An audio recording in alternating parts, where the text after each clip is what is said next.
everyone, and welcome to LA Rams Central. I'm Anthony. I'm Eric. And we're back for another episode. Now, you may be wondering, Anthony, where's your Ram gear? Remember what this week is. And you will see me again in front of the camera in all of my ugliness and beardedness on Saturday next week. So we will not be doing a Wednesday show or a Saturday show. But what we are going to do is give you a super long one this week. We're going to review. We're going to do predictions, and then we're going to talk about who wins the NFC West, the Rams or the Seahawks, and why. And then we're going to have a conversation on Goff or Wenz. A couple things that I've been listening to on the radio. This has been a hot topic the last week now, ever since the games were played, and I figured it'd be good for me and Eric to jump in the conversation ourselves and give our own 2 cents worth. And since it's Ram-related, that only makes it better. Cool, Eric? Absolutely. Okay, so the first thing that I want to do is I want to jump right in to the New York Football Giant game. So the Rams did it's funny. I talked about, if you remember, Eric, did I not talk about Gurley mentioning that Goff was working on the deep ball and the 50-50 ball with Sammy Watkins? You did mention that, yeah. And wouldn't you know it, a 67-yard bomb, Goff to Watkins. Practice does make perfect, and it did pay off. So I was. I get it. That's great and all, and I was happy to see it. But I want to see more Sammy Watkins catches in a game. One went to his appetite. That's it. Yeah. He had one catch. One. He did. Yeah. And it was a bomb. I know. I get it. But get him the ball more. That's all I'm asking. I've asked throughout the season, get Gurley his touches more. And I was hoping they would get Gurley 20 touches or 100 yards rushing, whichever came first. Yeah. It didn't happen, but that's not the way the flow of the game went. Right. Goff went off. Yeah, he had 311 yards passing.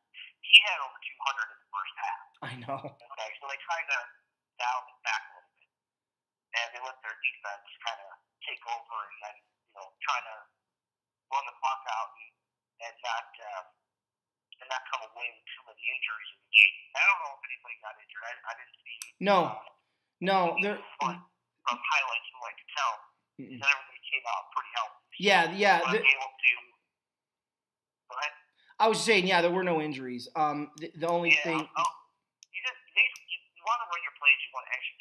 You also want to come out, especially in a game that you win by 34 points. You want to come out relatively healthy, skate-free. The last thing you want to do is win a blowout game and lose one of your best players, whether that be Goff, Gurley, Watkins, Woods, or even somebody in defense. Well, when I say that, it's like get your plays in. But here's what I also don't understand. Okay, and maybe it's just because of how the Rams are set up. But in a game like that, late fourth quarter, why not just pull a lot of the starters? They did. No, Eric, they did. They pulled. Well, I'm saying more like skill position. I can understand Gurley maybe sitting out the rest of the fourth quarter or something like that, but why not just have Goff's backup, just hand off plays and let Watkins and Woods kind of sit and take a breather. I mean, obviously you don't want to let the Giants get back in the game. That's the last thing you want. But just get some other guys some reps because you never know when you might need them. Well, what I thought was what I love, and the more I watch Sean McVay, the more I realize I'm watching me as a head coach. If you want to know what I would be like as an NFL head coach, watch Sean McVay. Except maybe a little bit more run to pass ratio slanted towards the run, but not much more.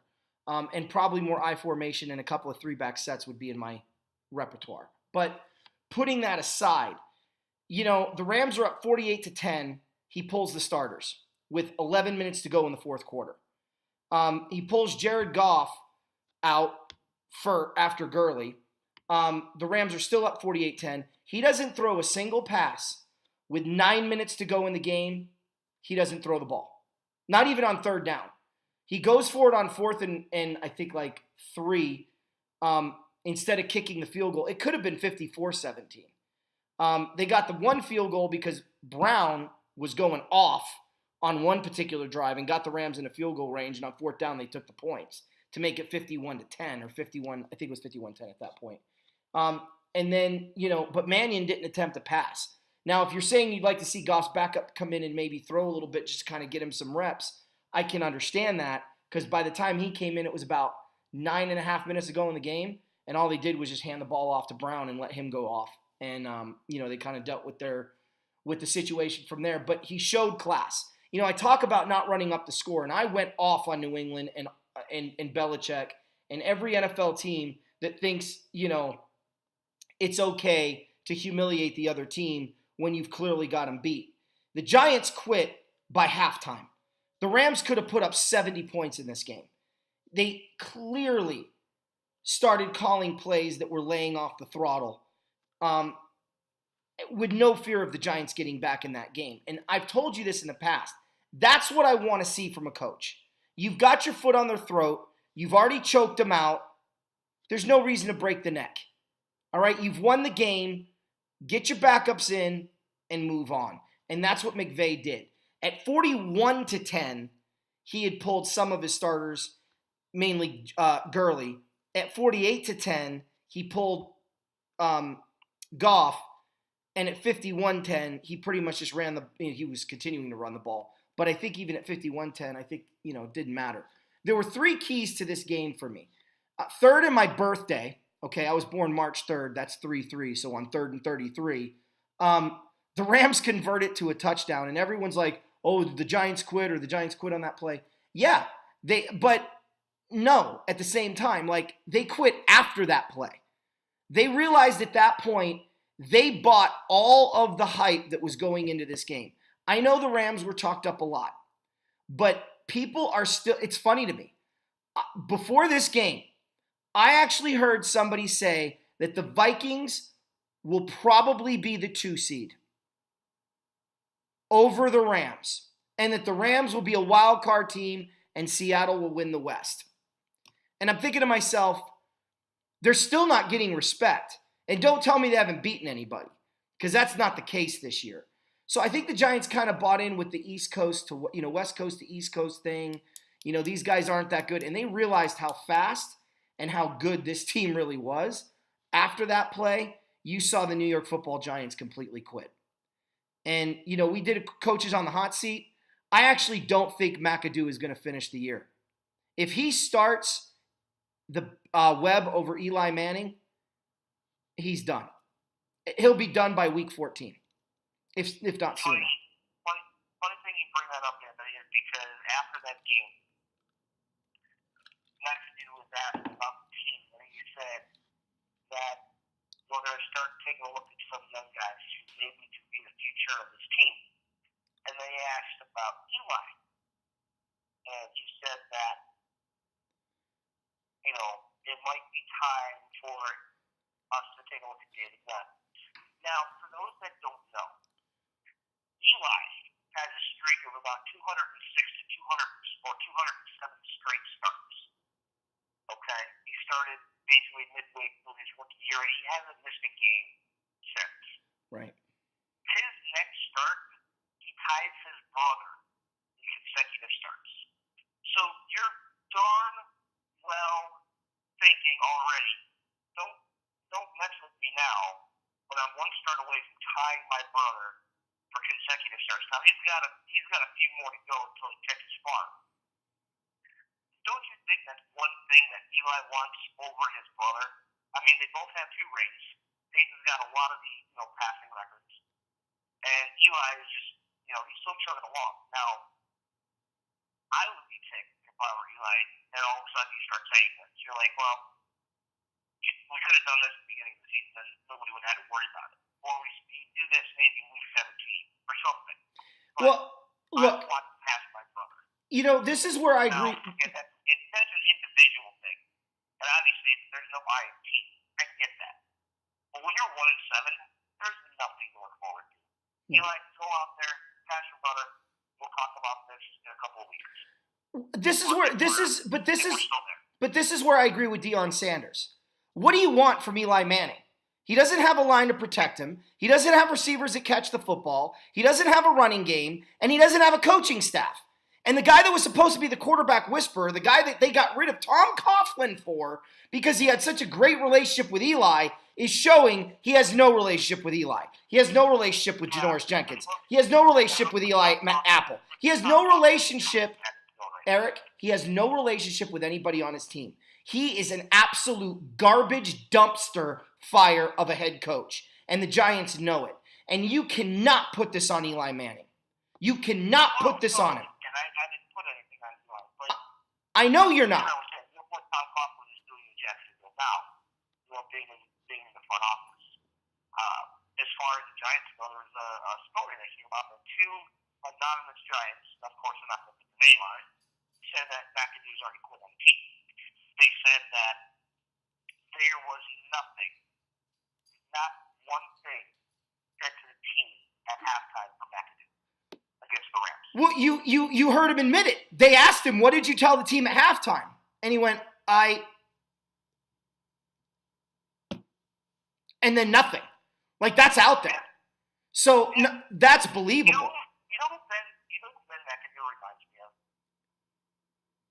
I'll tell you who he reminds me of in a minute, but go ahead. He reminds me of the dark days of the Dave Wannstedt led Bears. Because that's the same thing that Wannstedt did in Chicago. He made no halftime adjustments. He rarely addressed the team at halftime. And basically all the players said was that they went to the P and came back out. That's it. That's it. You know what he reminds me of? It reminds me a lot of that because McAdoo's not doing it. Now, okay, I get it. You're ravaged by injuries. But when's the last time you had a run game? Exactly. You have to think that hard. Exactly. Mm-hmm. And anybody else can go out there and think, who is your best running back in the last 5 years? Exactly. Yeah. Okay. Okay. Second's their best player. He's out. Injury.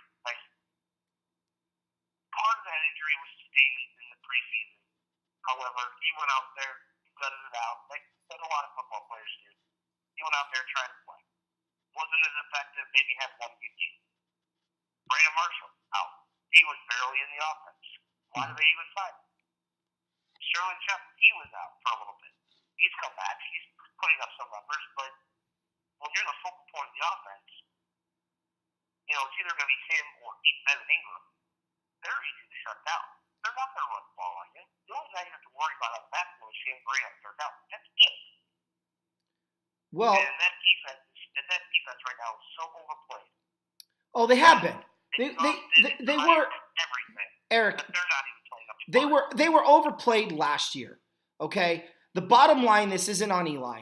And if you were going to, and this is where I agree with Deion Sanders, if you were going to bench him after this game, the week after the trade deadline, why the hell not just trade him to Jacksonville and give him a chance to win and give him the send-off that he deserves? He does have something over Eli Manning. He doesn't choke in the postseason. Okay? Eli Manning is the great choke artist. Or Peyton Manning is the great choke artist. As I say frequently, he was the greatest regular season quarterback that ever lived. Ever. But there's about 200 other quarterbacks in the history of football that I take in the postseason over Peyton Manning. And Eli Manning is in the top 10. Why? Because when he gets there, he wins, provided the team's around him. He beat New England twice. He's 2-0 against New England in the Super Bowl. And one of them, they were undefeated. This isn't on Eli. It's never been on Eli. All that guy has done is gone out and done the best he can with the crap he has around him. And McAdoo reminds me of Mike Clark. Now you're probably wondering, the hell's Mike Clark, Anthony? Mike Clark was a high school football coach that went 1-9 and was the head coach of my football team when I was playing. And Mike Clark was one of those coaches that lived in the past when he was good, and then once he got a crap team, or once he set his roster, he would not adjust it no matter what happened. I didn't have a good 40 time, so I wasn't going to start. Even though in practice, and even though in games, I had the best average per rush than anybody on the team. I hit harder than anybody on the team. I busted my rear end in practice, and believe me, all the coaches told me that I stood out in practice. And when they put me in the game, I performed. But he didn't play me because I wasn't one of his guys. This guy acts like a belligerent, childish, high school head football coach. And the worst kind. The kind that don't win and still think they're great. Ben McAdoo was an okay offensive coordinator. Borderline, not NFL caliber. And then he gets the head coaching job because he has a relationship with Eli Manning. Well, now we all see what that relationship looks like. And it kind of looks like that abusive relationship that your friend's in, and you keep trying to talk her out of getting out of it, but you keep saying that you can't find anything better. That's this relationship in a football sense. So I'm proud of the Rams because not only they beat a bad football team, but they went in and they laid the smackdown, and they did everything we talked about. They had to throw the ball deep. They had to get the ball out to Robert Woods. You talked about that. I said that they need to get the ball to Gurley, but this needed to be the Goff show. They needed to show Jared Goff off. I know you want to see more carries from Todd Gurley. And it's funny because during the game I got, by then the video had posted, and somebody was like, I'm not arguing with you, because we were talking about who the best D-line in football, and he was saying that the Rams wasn't very good. And he ends up shooting me one about around halftime, and he's like, I can't argue with a psychic. You've predicted everything that's happened so far in this game. And we did. And the reason I thought this game was going to be a blowout is because I know how good the Rams are. Are they a Super Bowl team? I don't know about that.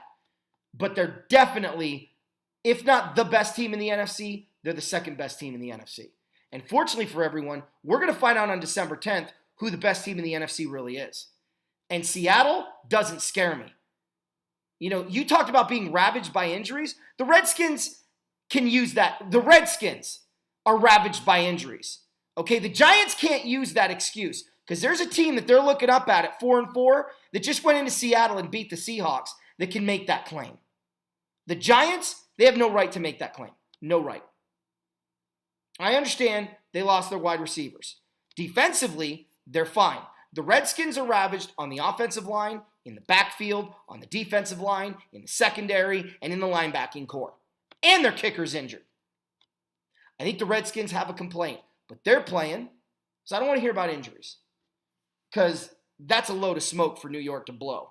But all I'm saying is I know Gurley, we should have gotten the ball to Gurley more, but we really needed to show what Jared Goff is capable of doing. And to this game, tell me if you agree, because I want your assessment on Jared Goff in a minute, but he threw for 311 yards and 4 touchdowns, and he only did on 22 attempts.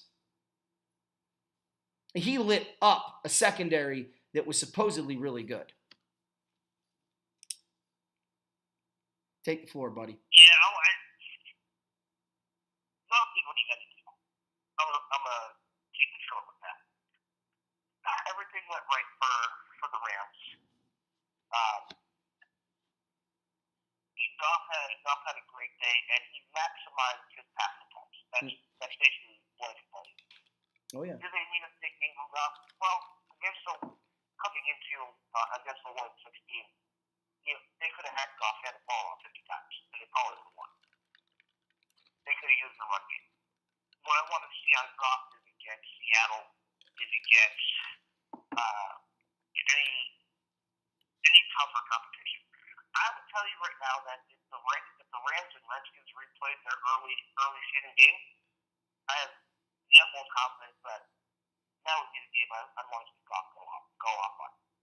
I think he has grown so much from that game right there that was a turning point for him, and I know that was I believe only week 2. Yep. That was a big turning point. He has played really well since Seattle, but there's not a lot of quarterbacks that do play well against Seattle, with the exception of Deshaun Watson. Yeah. And Kirk Cousins. And, well, no. I'm not even going to give Cousins. Seattle blew that game. I won't get into it, but that game was weird. That's the best way I can explain it. But Goff needed to have the start game. But what I want to see going forward is against a little bit better competition. When they play the Eagles, I want to see Goff have that kind of game. If he has that kind of game against the upper echelon teams, watch out. Watch out. Yeah. Well, but the game plan may be to run the ball against that team so Goff can do it. But we'll see. I mean, I'm almost to the point where in that game, I don't want to see the Rams' full arsenal. Save it for the playoff meeting because you know you're going to play them. But I guess if it's for, a number one overall seed, No, they're going to get beaten first. Oh, is that so? I don't know. It depends who they play. Well, yeah, it does depend. I mean, they're going to lose to the Giants. I think the Giants I already did. Yeah. Sorry, Eric. We're going to restart. That's okay. What? Hold on. We got to restart because Kate interrupted. 2038. Hold on a minute. Okay, re-say that last part. You said the Eagles are going to lose the first game. And I'm like, no, they're not. Go ahead. The Eagles are going to lose the first game they play in the playoffs. No, they're not. Come on. Depends on who they play. Well, especially if they play the Giants. They're my Super Bowl pick. Come on. Oh, yeah, the Giants. There you go. The Giants are going to the show. 8 straight, baby, in New York. That's about as likely as somebody. Eric, that's about. Greatest comeback season ever in NFL history. Yeah, and that's about as likely as somebody on Earth liking Ben McAdoo's haircut. Right. And I don't like Ben McAdoo's haircut. No, I didn't like his old one, but this one ain't much better. I'll tell you that. Dude gets paid $1 million. It's hilarious. The worst haircut though has to go to Davis. Like Davis of the Raiders. Have you seen that bowl cut? Oh my God. You're paid millions of dollars. Take care of yourself. Hire a groomer. Do something, man. Anyway, we're gonna jump gears here. We're gonna go to Atlanta, Carolina. So take her away. Carolina won this game by a field goal. This was a little bit back and forth game. Atlanta held the lead for a while on until Carolina came storming back. Actually, Carolina at one point scored 20 unanswered points. They actually ended up leading 20-10. They had a couple of Jonathan Stewart fumbles that could have easily hurt them. Matt Ryan threw a pick. Seems like he's been doing that quite a bit lately. He's at least good for one a game or 1 or 2 turnovers because he's been game against the Jets. He fumbled 3 times and lost two of them. But Atlanta just didn't look right. I thought they had the game. I was watching this game early on, and this was midway through the third quarter. I thought they still had a chance to pull this out. But as soon as Carolina took the lead and their defense started playing tough and then don't break, I knew that Atlanta was in trouble. On a 53-yard field goal that Matt Bryant hit, he apparently injured his leg just enough to where Atlanta was unable to get in field goal range to tie.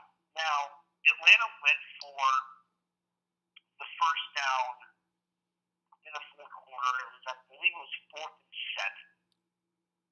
And they had Julio Jones lined up wide left. And Matt Ryan threw a perfect strike to Jones in the end zone, and he looked to do an over-the-shoulder catch and completely just dropped it. Yeah. You could see the disgust on Julio's face. You could see the embarrassment on his face. You could see all the emotions on Julio Jones' face. And if he catches that, it's completely gets blocked. Because Atlanta gets the lead, and I'm not sure if Carolina could march back down that field and score. So that was a huge play. But Atlanta did get the ball back with one last chance. They just couldn't convert on 4th down. Yeah. 2 series in a row. So Atlanta's back to 500. Matt Ryan actually led the league in passing this week with 313 yards, 2 more than Goff and 2 more than Cutler. Those are the only 3 guys who had, there was 4 guys total who had 300 yards passing. And surprisingly, Matt Ryan was able to do that in Carolina outside. The weather wasn't the greatest. I mean, it wasn't wet or raining, but I know there was a little bit of wind. Yeah. And just Atlanta couldn't convert. That's all it came down to. Yep. Can't add anything more to that. Indy at Houston. Colts won 20-14. Take her away. Funny thing about about this is that when we were picking this game, I basically talked myself into picking Indianapolis, but instead I picked Houston. And finally, Tom Savage threw his first NFL touchdown pass. Congratulations to you, Tom Savage. Absolutely. But it was the Jacoby Brissett and T.Y. Hilton show. Hilton had two big catches, one for 45 yards in the first quarter, and a second for 75 yards in the third quarter. And then he added 30 or 40 more yards throughout the game, but Houston never could really find any rhythm. DeAndre Hopkins got a touchdown, but you could tell big time the difference between the two quarterbacks in Houston. And of course, after Deshaun Watson goes down, Bill O'Brien was asked, "Hey, you want to sign Kaepernick?" And he said no. We talk about and look at everyone. He's like, "I'm not sure about Kaepernick because of the long layoff he had."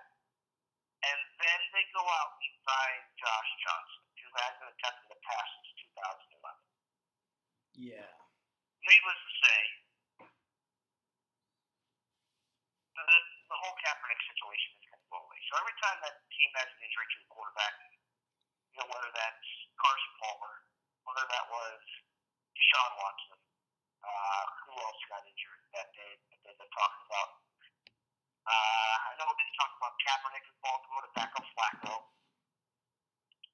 They talked about Kaepernick when Mariota had his hamstring injury. So it's not going away, but it's just funny how Bill O'Brien was like, "Yeah, we talked about everybody looking at everybody," and then they go sign Josh Johnson. Cincinnati at Jacksonville. I heard this. Somebody said on the radio that, I wish, Tom Coughlin would have benched Odell Beckham Jr. when he was acting like a lunatic in New York. This just seems a little odd to me that now he's taking this position against Leonard Fournette for violating team rules. And it's amazing how quickly people forget. When Tom Coughlin was in New York, he didn't run the show. He was the head coach. And he had a lot of power, but he didn't have total power. And a guy like Odell Beckham Jr. could go above his head to the GM. In Jacksonville, he is the show. And he's able to tell the head coach, that dude ain't playing. And kudos to Jacksonville getting that news 2 hours before kickoff and going out and laying a smackdown on the Cincinnati Bengals. I have no issues whatsoever with what Ramsey did in talking smack and getting in the head of A.J. Green. I have a lot to say about A.J. Green, but I'm not going to. I like A.J. Green as a player, but that was uncalled for.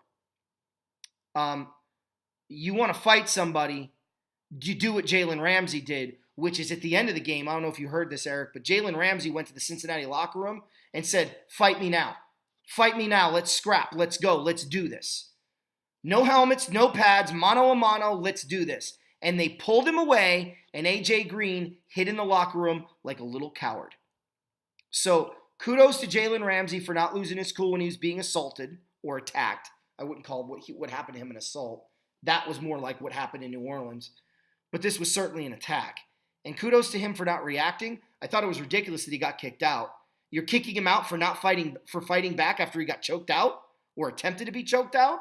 I don't know what the ref was thinking in that situation. But nonetheless, that's really the only thing to talk about in this game. Jacksonville dominated from beginning to end.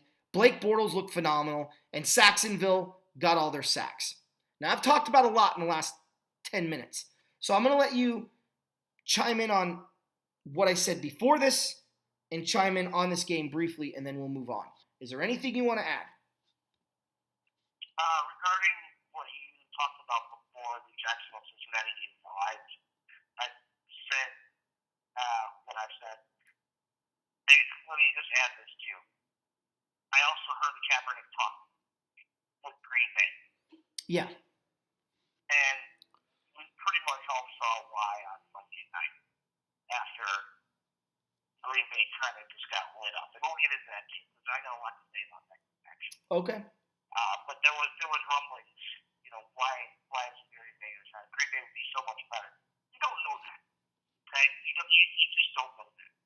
As far as Jacksonville welcome Cincinnati, and then basically punched them in the mouth saying, "Here, we're gonna play football and we're giving you 7 points. That's all you're getting.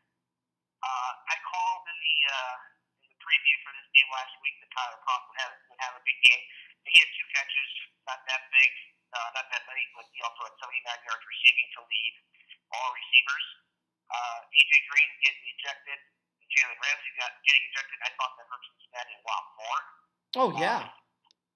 Because Dalton had nobody to throw to except to Goff. And Jacksonville's able to, on that defense, they're able to disguise where Jalen Ramsey was. And, they just kept pressuring Dalton. So the Bengals, there's 2 teams in the AFC North who have now taken over that saying that I gave Jacksonville, that Jekyll and Hyde team, and that's Cincinnati and Baltimore. You just don't know what you're going to get between those 2 teams. And it seems like it changes on a weekly basis. Kudos to Jacksonville taking a tough opponent to the woodshed. I still think the Bengals are tough. But when they're on, they're on. Yeah. And, Cincinnati really needed this game to get back into any type of playoff talk, if you will. I still don't think that division's yet over, even with Pittsburgh on a bye and them being 6-2, I believe. Mm-hmm. But, losing to Jacksonville, I mean, this basically makes it a 2-headed fight in the AFC South between Tennessee and Jacksonville. It's going to be fun to watch at the end. Indeed. I'll tell you that much. Indeed. So there's really not much more to add to this. Chris Ivory ran pretty well. He caught some passes on the backfield. He had 70 yards rushing. Bortles wasn't asked to do much, and he threw for 259, but he passed when he had to. So Bortles is now starting to play the kind of football that Jacksonville wanted the last 2 years. I'm going to stop you right there. He's taking care of the football, and he's not making dumb mistakes. I'm going to stop you right there. I'm going to stop you right there. I'm going to stop you right here. This is why, for decades, football coaches, GMs, and owners understood you needed to give a guy 3 years to figure it out. This is Blake Bortles' 3rd year, correct? Yes. Okay? And look at the... Hold on. Technically his 4th season. Okay. Technically his 4th season. And we're starting to see the benefits of giving him time. You're going to talk about Hundley. You can't make a decision off of 2 games. You can't. I don't care how good you think you are at predicting a guy's ability. You got to take circumstances into this consideration. This team was garbage without Aaron Rodgers. And now they're without Aaron Rodgers. And you're really going to make the assessment on Hundley? I know you're going to get to the Detroit game later. But with Jacksonville, I'm excited to see what Bortles does down the stretch. Because he's starting to prove to people that when given time, a good quarterback can develop into a productive one. That's all I wanted to say. Tampa Bay at New Orleans. This was 30-10 New Orleans. Take it away. New Orleans played the type of game that I expected them to play. They came out all 3 phases. They ran the ball and scored. They blocked the kick and scored. And Drew Brees threw for his 263 and 2 touchdowns. Alvin Kamara, guys, seriously, if you have yet to watch the Saints game, watch him. He is a stud. He can easily be dark horse rookie of the year. He is running and catching the ball on the backfield that well. He is getting stronger, while Kareem Hunt is kind of starting to tail off. Yeah. I think they're overusing him in Kansas City just a little bit, but that's yet to be determined. We're still only halfway through the year, so those rookies kind of hit a proverbial wall toward the end. So we're going to see who's built to last a little bit longer. I really think it's a 2-headed race between those two. It would have been a Deshaun Watson walk away. stayed healthy. But to me, it's between Hunt and Kamara. Yeah. Kamara had 84 yards receiving, and he had about 68 yards rushing. I mean, he was really just one screen pass away from going over 100 yards receiving. That's how good he was. New Orleans didn't have to throw the ball deep much in this game. Breeze basically hit the guy who was open and let the defense do the rest. Now, I've been wondering about this since basically the injury occurred. Jameis Winston, as you know, I've talked about this a few times, sprained his AC joint in a game a few weeks ago. They are finally sitting him down for 2 to 3 weeks in Tampa and letting Ryan Fitzpatrick run the show. Now, we'll get to the preview, but in this game, there was another scuffle that happened to include Marshawn Lattimore and Mike Evans. Mike Evans received probably the harshest penalty out of all three brawls that happened this past weekend. He received a 1-game suspension. He appealed, and the suspension held up. So Fitzpatrick is going to be without Mike Evans this week. So his few targets are going to be Deshaun Jackson, Adam Humphries, Cameron Brate, and O.J. Howard. And then whoever's running on the backfield. They really haven't solidified a run game. Doug Martin hasn't done much since his first game back from suspension. Tampa Bay's in a world of hurt. I'd be surprised if they win even 2 or 3 more games. They're not that good. Eat a W. What's that? Eat a W. Yeah. Eat a W. That was your pregame. Look, Jameis Winston wasn't very good at Florida State. He was overrated. I'm not giving him this label yet, but if this was a high school, the award that I would give Jameis Winston is, do you remember the quarterback from LSU who was drafted Which by one? the one that was drafted by the Raiders? Oh, Jamarcus Russell? Yes. Jameis Winston is on pace to become the most likely to represent Jamarcus Russell in the NFL award. Not because he's going to eat himself out of the position, but because he's going to play himself out of the position. I'm still waiting for even a microcosm of what they said Jameis Winston was coming out of college. Mature? Didn't see it this week. You picked a fight with a guy when you were supposedly injured that you knew couldn't retaliate against you. You came off the field to do it. And then, like a punk on the street, and anybody that's lived in the ghetto knows exactly what I'm talking about, where you get the guy distracted and your buddy comes in from behind and commits assault, because that's what Mike Evans did. He committed assault. And then you sat there and you didn't try to help him. You just watched him get his butt kicked and you were jumping up and down, throwing up your hands like you were some kind of tough stick. Some kind of a tough guy. While this dude got blindsided and was taken out on the sideline. And by the way, a shot to the back of the head. That can kill a human being. Okay? That's where kids die on the football field. Because they go up for a ball and they land with the back of their head smacking against the turf. And you took a shot with the arm to the back of the head. Mike Evans should have been done for the year. Not for a game. That was assault on a football field. But you know, the NFL is so concerned about player safety that they decide to keep Mike Evans out for 1 game. Because you know, that's the way to go. And Mike Evans' apology?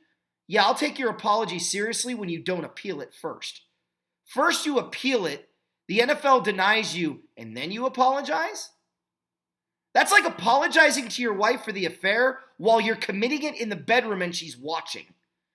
Kind of hard to believe that you mean it. Because, by the way, you didn't stop. I have no respect for the Buccaneers, Jameis Winston. I have no respect for Mike Evans. And the Buccaneer organization is not only in a downward spiral, they're in a downward spiral because the reality just hit them in the face that they spend a number 1 draft pick on Jameis Winston and he's not your franchise quarterback. Now, he's going to come back because he's better than Fitzpatrick, certainly. And he's going to play. And as long as he's the quarterback for Tampa Bay, I will not be picking the Buccaneers to make the playoffs. Now, a blind squirrel finds a nut every once in a while, and I'm sure he will too. But in the end, Jameis Winston is the Buccaneers' biggest liability. He is not mature. He's the same kid at Florida State that stole lobsters and crabs from the grocery store. He's the same guy at Florida State that was committing assaults and various different crimes while being a member of the Florida State Seminoles. Sorry, I always get the two mixed up. Really, what's the difference? Yeah, so good job for the Titans on taking Mariota, and get ready for 2-14, 3-13 season out of Tampa Bay, I guess. I don't know what to tell you. Denver at Philadelphia. Holy crap. 51-23. There's 3 things I'm going to say in this game. Carson Wentz didn't have to be great. What a difference Ajayi makes in the location. No touchdowns in Miami. First carry, touchdown in Philadelphia. He makes the Eagles even more exciting, and Philly is a fun team to watch. Brock Osweiler, we'll see what he does. He got hot at the end of the game.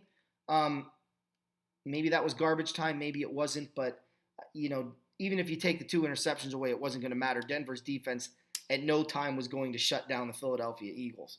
I think this next week against New England, a bad defense, and an angry Bronco team at home, and Denver traditionally does much better at home against everybody, but especially the Patriots. I won't be surprised if Brock Osweiler pulls an upset in Denver. I'm not picking them. When we get to our predictions, I'll get to that. But that's one of those games I'm like, watch out. This could be your outcome. Not because Brock Osweiler is going to lead in the victory and he's a great quarterback, but no one was beating Philly in Philly this week. That was a buzzsaw that Denver ran into. And the Eagles were coming off of the high of the trade, the momentum of being the best team in football heading into the bye week. The last thing they were going to do was stumble at home to anyone in the bye week after the momentum that they had this week.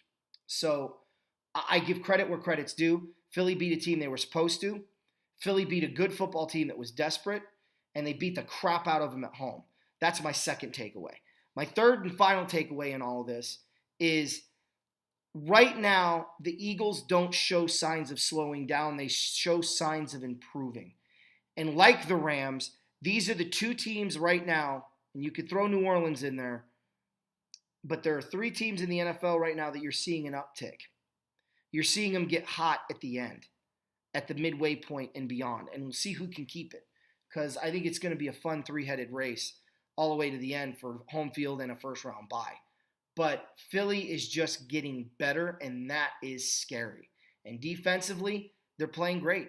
I have nothing but nice things to say here because the Eagles dominated a team that they were better than, but they weren't this much better than them. And that's what makes the 51-23 win over Denver so impressive. Anything you want to add? Yeah, it was just a typical Brock Osweiler game for me. Well, when I'm watching on him. You're not wrong. You're not wrong. I guess I'm just thinking, I don't believe he's this bad. I don't know how much better than this he is, but I don't believe he's this bad.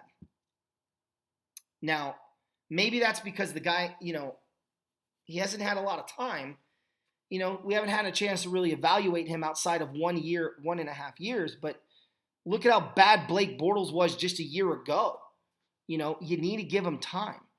And I don't think he has it in Denver, but we'll see. All right, buddy, Baltimore, Tennessee. Be brief. There's not much to say here, but go for it. Tennessee won a game that they should have won. How this game was decided by 3 points is beyond me. Baltimore is really having trouble moving the ball. After a 100-plus yard game from Alex Collins the week before, he has 43 rushing yards to lead all rushers in this game. Mariota did what he had to do. He had he threw a couple touchdown passes to Rashard Matthews. Walker did play. I said last week that Walker most likely was going to play, but he did shoot up. It was just really an empty feeling game from my perspective. If you're a Baltimore fan, if you're a Tennessee fan, you're probably wiping your brow saying, "Oh, we came away with the win. We're lucky to do so. So let's move on because that game should have been higher scoring by Tennessee from the looks of what they did. Mariota's still not 100%. We said that a lot about Cam early on in the season for the Panthers. His shoulder wasn't 100%, and then all of a sudden he started firing on all cylinders, especially during that New England game that they went up there and won. Waiting for that game here for the Titans. Mariota just needs to get healthy because once he's a dual threat quarterback, once he's back to being that, Tennessee might be able to take off and take that division. It's going to be hard against Jacksonville, who are right on their heels. But once Mariota finally gets over the hamstring issues, and it might not be until the playoffs or after, but Tennessee might have to grind out some wins, and they did against Baltimore. So, that's what I got out of this game. Yeah. Well, Arizona at San Francisco, my upset pick, did not pan out. Because I said going into this game, if you remember, Eric, that I was picking San Francisco because I didn't believe Bruce Arians was going to run the ball. If he ran the ball, Arizona would win. And boy, did they run the ball. 37 attempts for Adrian Peterson. He absolutely wasted the San Francisco defense in the fourth quarter. And as uninspiring as the 20-10 win is for Arizona, it shows that their defense still has holes, but they're improving. It shows that their offense can run the ball, and when they do run the ball, they have a better chance of winning. They're 2-1 the last 3 weeks. When they run the ball 25 times or more, they're 2-0. There's not a lot to say here. Arizona's going to be the Thursday night game. We'll open with that one, and we'll talk about that in our predictions. But Arizona's got to run the ball right now with Stanton at quarterback. And even when Carson Palmer comes back, they need to run the ball. Because, if he comes back. Well, broken arm, that's true. I think he will. But if he comes back, they need to be able to run the rock. Because, and of course, by then they're going to have Johnson and Peterson. And I'm really curious to see what's going to happen with Peterson's carries. Because they're going to drop off significantly. And what does that mean for AP all day? Is he going to be on the sidelines all day? Because how are you taking David Johnson out? You're going to put Peterson at fullback? Good luck with him being okay with that. This is a dumpster fire waiting to happen when Johnson comes back for Arizona. But that's down the road. Before I jump to Washington, Seattle, do you want to add anything? No, I think one thing. Peterson was the only running back this past week to go over 100 yards, actually in all the games, which is funny. Because they just handed it the rock and made sure Stanton couldn't win that game for him. It was a game that Arizona had to win. I thought it was one of 2 or 3 games that San Francisco had a chance to win. It's going to be hard pressed. They got the Giants coming up, and they also have the Bears coming up. So if they don't win one of those 2 games, they might be staring at 0-16 right in the barrel along with Cleveland. The funny thing is, both San Francisco and Cleveland both play the Bears. And if they both get their first win against the Bears, it might be paper bag time. Yeah, no kidding, right?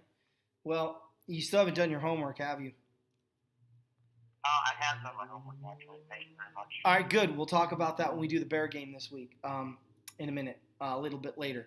Washington at Seattle. I'm really excited to talk about this game. Man, as a Ram fan, am I happy or am I happy that the Redskins pulled the upset? Now, I'm going to correct something that you said earlier.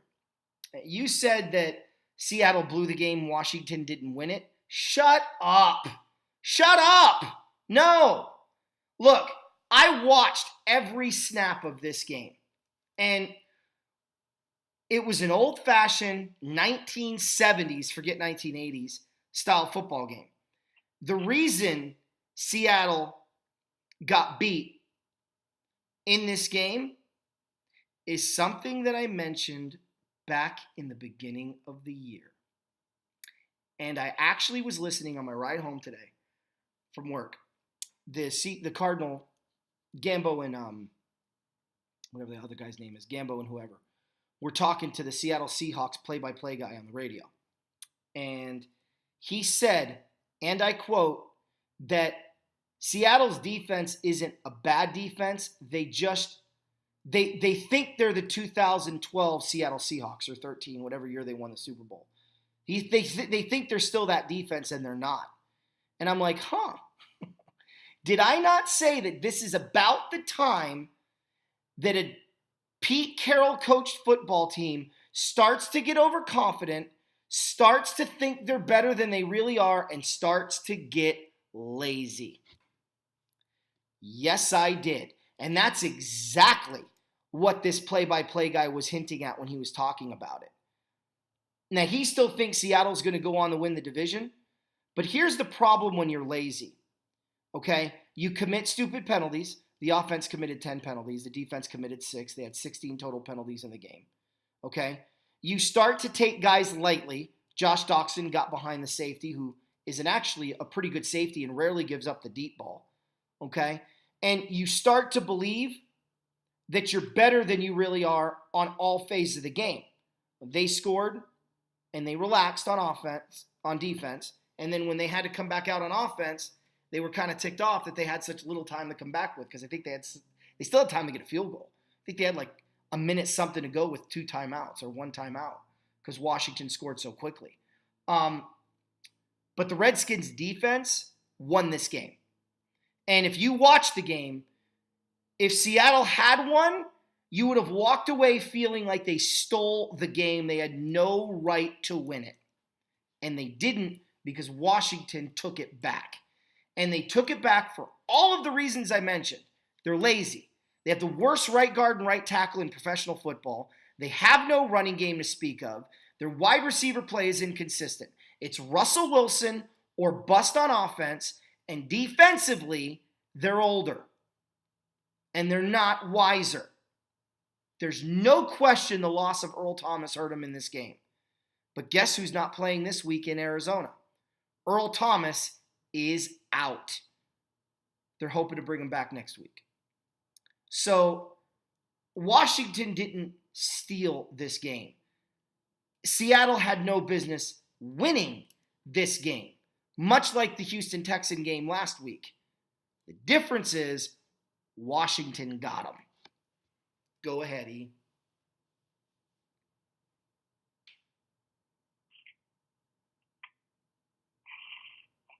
He's quiet. I'm not sure what to say about this game. You know who the leading rusher the whole game was? Probably the punter. I'm just kidding. I have no idea. I have no idea. Russell Wilson. That doesn't surprise me. Led both teams in rushing. I mean, that's what happens when you hand the ball off to your running back at the 1-yard line twice and Rob Kelly scores 2 touchdowns. You're not really going to get much on the ground game. Seattle just couldn't get anything going. I think they were lucky to score 14 points, but I also think it was a game they should have won. It's funny, Anthony, I messaged your brother-in-law because he posted on Facebook how all the quote-unquote experts pick the Seahawks to beat the Redskins. Yeah. I said, oh yeah, the Redskins will win 5 games. They'll sweep the NFC West and they'll beat Oakland. He kind of chuckled and laughed. He's like, I thought 7-9, 8-8. I'm not sure which Washington team is the right team. The team that came out and dismantled Oakland, or the team that showed up and lost to Dallas. I know that was kind of a weather issue game. They're somewhere in between. They still don't have a passing game. I don't know where it's coming from. They use their defense against Seattle to win this game, and they took a couple of long shots. And before before I knew it, I was kind of watching the game cast on this, and all of a sudden they're on the Seattle 1-yard line. It was just enough time to give Seattle the ball back, and they couldn't advance it past like midfield or close to that. But Washington escaped with a win. It's not easy to go up to Seattle and win unless you're Rams. But again, Washington somehow pulled out this victory. I'm sure that plane ride was a heck of a lot better as they were flying back to the East Coast. But they still lack an identity. Like, who are the Washington Redskins? Well, I think I know you mentioned they've had the injuries, the defensive line, offensive line, and whatnot, but we don't know who the Redskins are, and time's the ticket right now. Well, here's the problem. As far as Seattle goes, bad loss for them, I think. I know they want to stay technically in first place by half game, but it's football. It happens. Teams that aren't supposed to win, and teams that are supposed to win and win handily, end up losing or barely winning or something. But it happens. I'm not just specifically pointing out this game or that's what happened, but football's crazy. That's all. Well, let me tell you, if you care to watch the Redskins enough this year, you realize you know what their identity is. Their identity is a defense that will not back down, will not be intimidated, and will punch you in the throat. And while you're choking, punch you in the throat again. And while you're dying, put a bag over your face, tie it tight, and watch you suffocate to death. That's what the Redskins are. That's their identity. They're an old school, we can't run the ball very well, but we can run it well enough that we can hit you with the deep ball 20% of the time, but that's all that matters. They've got a really good quarterback in Kirk Cousins. I think he's earned his right. And no one, if this was college football, we would be talking about the Redskins' resume. Because they have beaten the 6-2 Rams, the Oakland Raiders when they were 2-1, and the Seattle Seahawks in Seattle. There is nobody out there right now with a more impressive resume than the Washington Redskins. There just isn't. And the Redskins' identity is all about defense. And their passing game is struggling, so the Redskins front office knows what they need to address. This football team is going to sweep the New York Giants. This football team is going to beat the Arizona Cardinals. Okay? That's 7 right there. Now, I don't know who they play in the North or the South, and they still have to play the Chargers, and they still have to play the Broncos. I believe those are 2 wins. So if they could find a third win somewhere, this could be a 10-6 football team. I don't know if they'll beat Dallas, and I don't know if they'll beat one of those North or South teams. Maybe they lose to Denver. But 9-7, 10-6 is realistic for this football team. Because what they have left on their schedule, they play Minnesota. They play Minnesota this week at home in Washington. And are you really afraid of the Minnesota Vikings? Like the Pittsburgh Steelers, that is a paper-thin 6-2 football team right now. So Washington does have an identity. You just have to care to look for it. You're right. Their passing game is non-existent. Jordan Reed gets injured on every other play. Vernon Davis is probably their best player, wide receiver-wise. Thompson's their best player, and they've got a quarterback that can do just enough at the right time to win you football games while their defense just buries you. So watch that moving forward, because I think the Redskins, this win was impressive. And now they're back to 4-4, and they're starting anew next week. At home, which is basically for them, week 1 all over again and start this thing over. I got to say, Gruden and Bowles have done the most impressive job of coaching this year, in my opinion, next to McVay, which we can get into that later. But anyway, Kansas City at Dallas. Take this one away because this game makes me sick.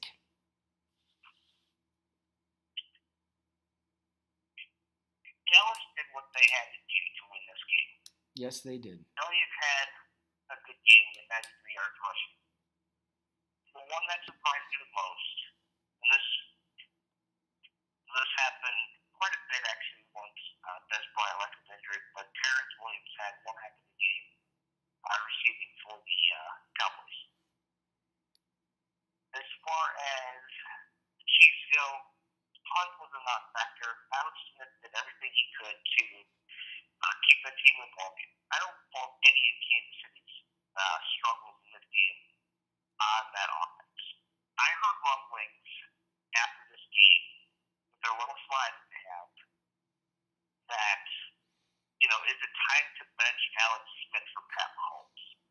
And I couldn't help but almost yell and be like, what are you talking about? None of this was on Smith. Yeah, he threw his first pick of the season in the second half of the game. But Kansas City's defense was getting thrashed. And when that happens, you don't look at the offense and say, oh, that's the problem, we need to fix that. It just seems like way too many times that, just because the defense is getting, hammered, that we need to change something on offense. No, it doesn't work like that. Change up your scheme on defense. Yeah. Do something different. Who knows? But the last thing you want to do is blame Alex Smith on this when he did everything that he could to keep Kansas City in this game. And they held the lead for a little bit in the first half. Smith had a nice pass to Tyreek Hill toward the end of the first half, if not the end of the first half, to get Kansas City a lead by 3 points. Mm-hmm. That was in the second half. Yeah, they just couldn't get anything going in the second half. Dallas' defense just basically shut that down the rest of the game, and that's where it all stemmed from. Yeah. Well, Kansas City took the lead early in the second half, and then they just fizzled out. I want to give you credit here, Eric. You had said a couple weeks ago that you believed the next 3 weeks was going to be where Kansas City really showed the loss of Eric Berry, and it was going to hurt him. And you couldn't be more right. If Eric Berry's in this game, Dallas doesn't win. Because Williams isn't going to go off. And Dak Prescott's probably going to get picked off a couple of times. So kudos to you on that thought. Dallas gets a big win. What else can you say? Oakland at... Let me backtrack a little bit on this. Excuse me. Yeah. I misspoke. Dallas was up 14-3, and Smith hit Tyreek Hill to make it 14-10, get them closer at halftime. Then he hit Travis Kelce on a 2-yard pass in the third quarter, gave them that 17-14. So my apologies on the way the event folded. But that was basically it. That's a 14-point swing right there for Kansas City before Dallas even scored again, right before halftime and third quarter when Kelce scored. If they just would have kept going Kelce a little bit more and getting him open a little bit more, could have been a different ball game. Just Dallas put it on in the second half. Yeah. I'll be brief on this one. Oakland at Miami, and I'll let you chime in because we were both going to cover this one. I heard somebody say that this was a really bad football game, and I remember watching it and going, why are people saying this was a bad game? 27-24, Oakland played well on the road. Miami, Jay Cutler played well, all things considered. I thought this was a well-played football game, that came down, a typical Raider-Dolphin game. Comes down to the last series of the game. I don't understand why the backlash on this game. I didn't think it was sloppily played. I thought it was well played. I thought the Raiders were the better team, and the Raiders got the win. Miami's missing Ajayi, and that's going to continue to hurt them the rest of the year, and maybe the reason they bottom out. But, Marshawn Lynch played a little bit better, and he's a lot like Adrian Peterson. You got to keep feeding him. He's like an oven, an old oven. You got to keep feeding it wood, get that fire burning. And once it's burning, man, you ain't stopping it. I'd like to see more from Amari Cooper, as usual. He's having a down year, but, so are the Raiders. So, I don't know. What was your take on this game? Because I didn't think it was a bad game at all. No, it wasn't a bad game. Actually, I thought it was one of the better games of Sunday's slate. And, listen, everybody knows here how I feel about Cutler. Yeah. Cutler played one of the best games he's played in a long time on Sunday night. To me, I think the big thing is that the last drive that Miami had is that they couldn't get anybody open. To me, I thought they were a little gassed right at the end of the game. Cutler did everything he could to roll out of the pocket to his left, no less, to try to get one last pass in before it fell incomplete. And, I mean, there were guys outfield. It looked like Devontae Parker might have tweaked his ankle yet again in that game. And, I mean, he had a decent game. Kenyon Drake ran for 69 yards, but he fumbled. Damian Williams had a touchdown, but not many yards. So they kind of even themselves out in that respect. One was a little bit more prominent passing game, which was Williams, while Drake took more of the shoulder of taking handoffs. Derek Carr actually had one great pass that I thought, and that was in the second quarter, close to halftime, where he threw a 44-yard pass to Johnny Holton. That was Johnny Holton's second catch of the year, and both catches have gone for touchdowns. Dude, talk about like being in the right place at the right time and being on the field at the right time as well. Right. I thought that the two leading receivers for both teams were the tight ends. Cook was a monster in the middle of the field. He was open no matter where they were. And Carr just, hey, here's another pass for you. And Cook turned that into 8 receptions for 126 yards. Julius Thomas, not as many yards, 84, but he also had a touchdown. When Miami needed a stop, the Raiders turned to Marshawn Lynch, and he just would not go down. It was, again, I told you, Miami's offense was a little gassed on the last series of the game. Their defense could not stop Marshawn Lynch. He had 2 touchdowns, and those were 2 touchdowns from, one was inside of 5, and they really needed to stop. But then his touchdown, where was that? It was a 22-yard touchdown run in the third quarter. He weaved in and out of that defense. It's like, is anybody even going to get a hand on this guy? He just wore them down. And again, I thought it was probably one of the better games on Sunday, and I give Cutler all the credit in this game, just keeping the Dolphins in this game. There's many times that Miami could have went down big or got blown out, and they just wouldn't quit. So kudos to Gase and the offense for keeping them in this game, and since the defense couldn't stop Marshawn Lynch if they tried. Yeah, it was crazy. It was a good game, though. Listen, the Lions-Packers, I want to say one thing. You predicted 27-13. I predicted 34-20. I was off by 4 points on the win. You were off by just 3. I was off by just 3 points on the loss. You were off by 4. You talk about us being right there, nearly calling the final score. We saw this game and we predicted this one more than accurately. We were dead on. So I'll let you take this one away, considering that this is your division in Crapcago. So go ahead and take it over, because all I'm going to say on this game is Matthew Stafford gets a win in Detroit, or gets a win in Green Bay finally, and I don't know if the Lions are for real, but I know Green Bay is done. D-O-N-E, done. But again, I'm going to give you a couple. Okay, hold on, really quick. All I want to say is, again with Hundley, we need to give the guy more time. We can't make an assumption off of 2 games. I know it was a bad game, but he's also basically a rookie. So I think it would be stupid to bench him and assume that we know everything about the guy already. Go ahead. I want to give you 2 stats on this game.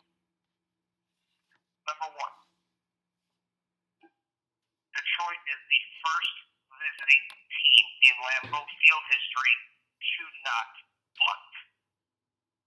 That's huge. Wow. I kind of thought about all of their possessions. They scored they scored 30 points, so they got 3 touchdowns and 3 field goals. They also fumbled twice, so that's 8 possessions right there. in a turnover or a score. And 75% of those ended in scores. That was huge. Second, Detroit was the worst team in a 25-game span. They were 1-24 going into this game against the division opponent, which was Green Bay, where they had the worst 25-game span at the other visitor's park, or at the other team's park, in NFL history. I'm thinking a few demons were exercised. Now, granted, okay, there was no Aaron Rodgers. Would this game have been different? Maybe. But, listen, Detroit scoring 30 points had nothing to do with Rodgers being on the field, or without Rodgers being on the field. Green Bay's defense isn't that good. Stanford threw for 361 yards. They were in the fourth quarter with 5 minutes to go, and he was still throwing. Now, that's because they don't have a run game. But, you know what, it's division opponents. Like, you know what, you guys have torn us a new one, 24 the last 25 games. We're distracting some revenge on you. And I don't care what we do.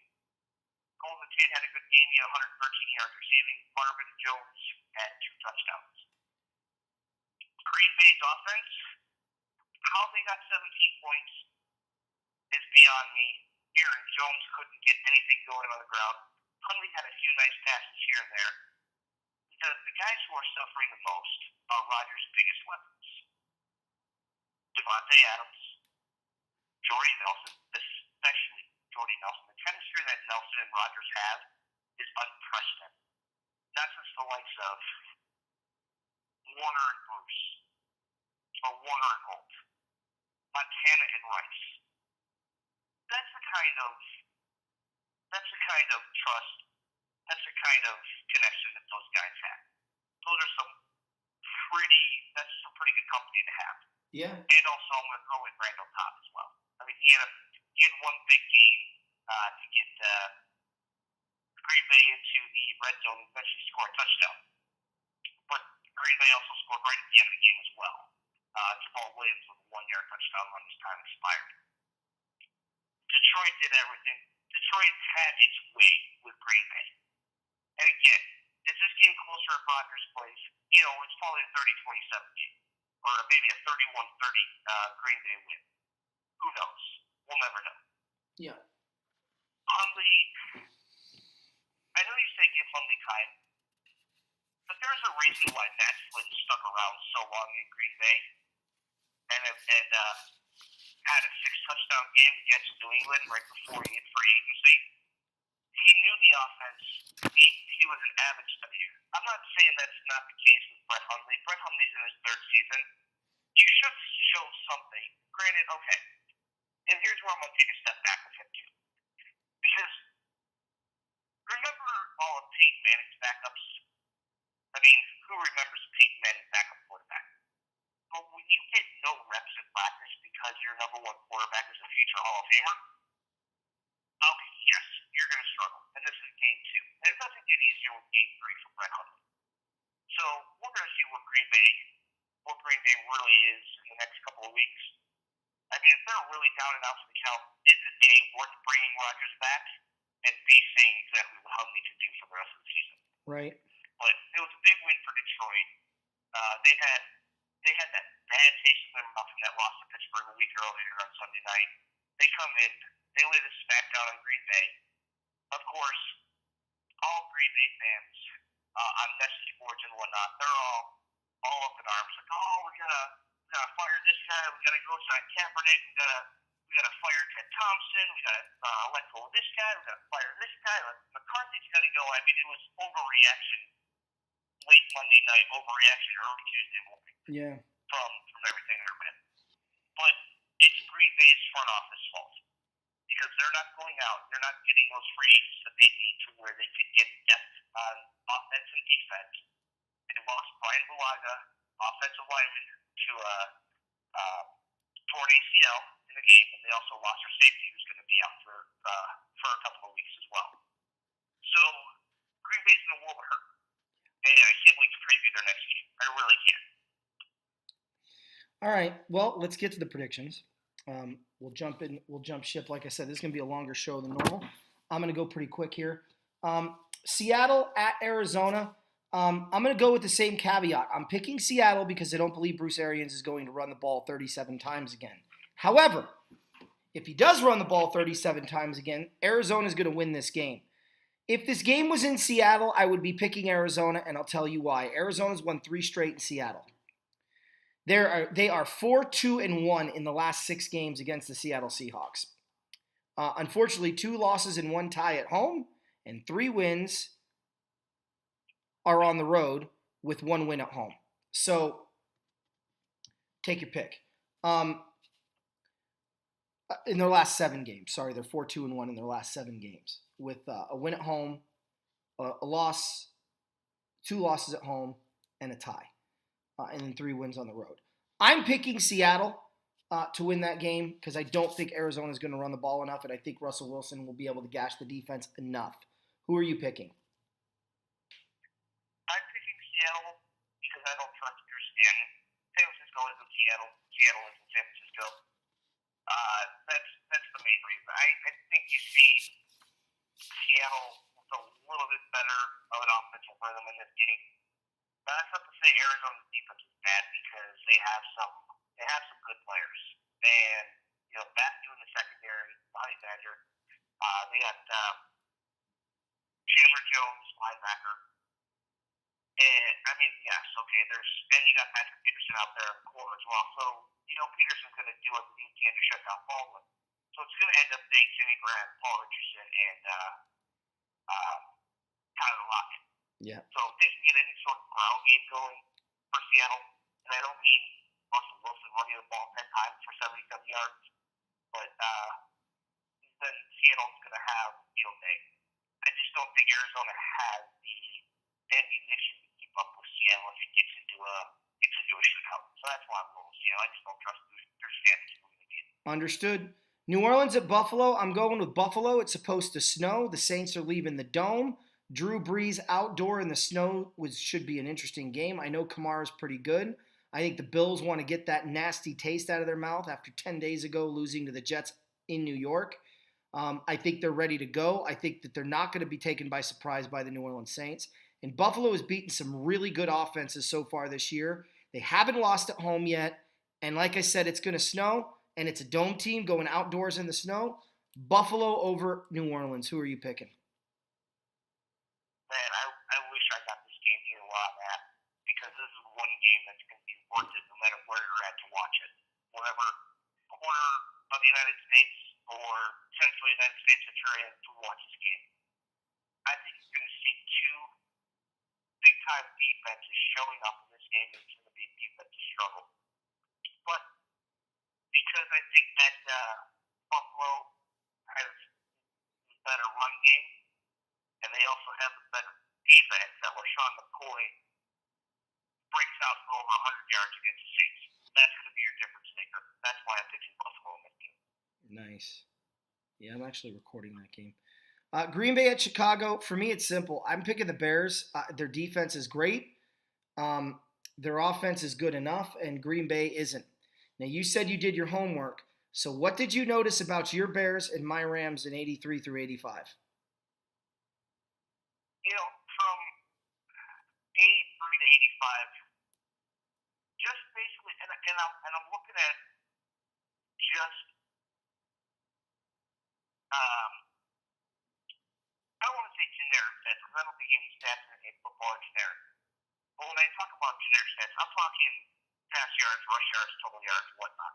Mm-hmm. And when I look at the Bears and what they've done this year, and I look at the 83, 84, 85 Rams defense, they gave up some yards, but they also kept themselves in ball games by basically their bend don't break attitude, from what it looks like to me, and they created a lot of turnovers. The Bears are starting to create a lot of turnovers, and I've noticed that the Rams created quite a bit of turnovers in their games as well. Mm-hmm. The 85 Rams team, the most yards that they ever let up in a game was 429, and that was to the 49ers. Okay, let's throw that game out, because it's a division game. The second most that they gave up, 410 to the 49ers. We're going to throw that game out, too, because it's a division game.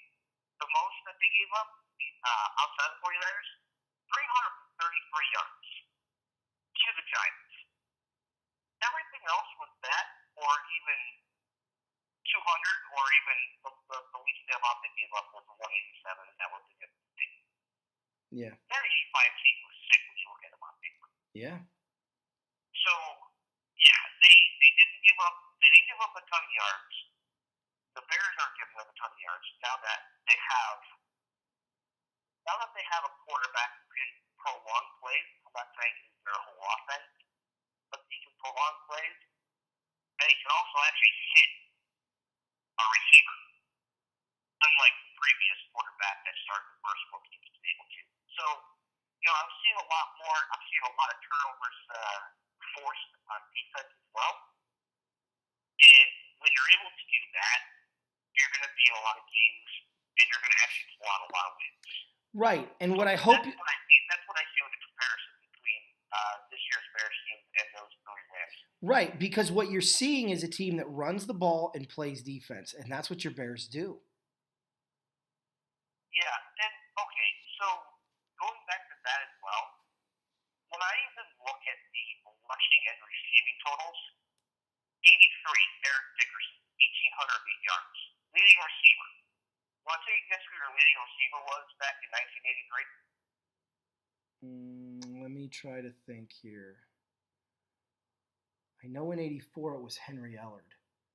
I'm going to say in 83. Okay, Ellard was 84 and 85. He led the team. Right. I'm going to guess Farmer, the tight end.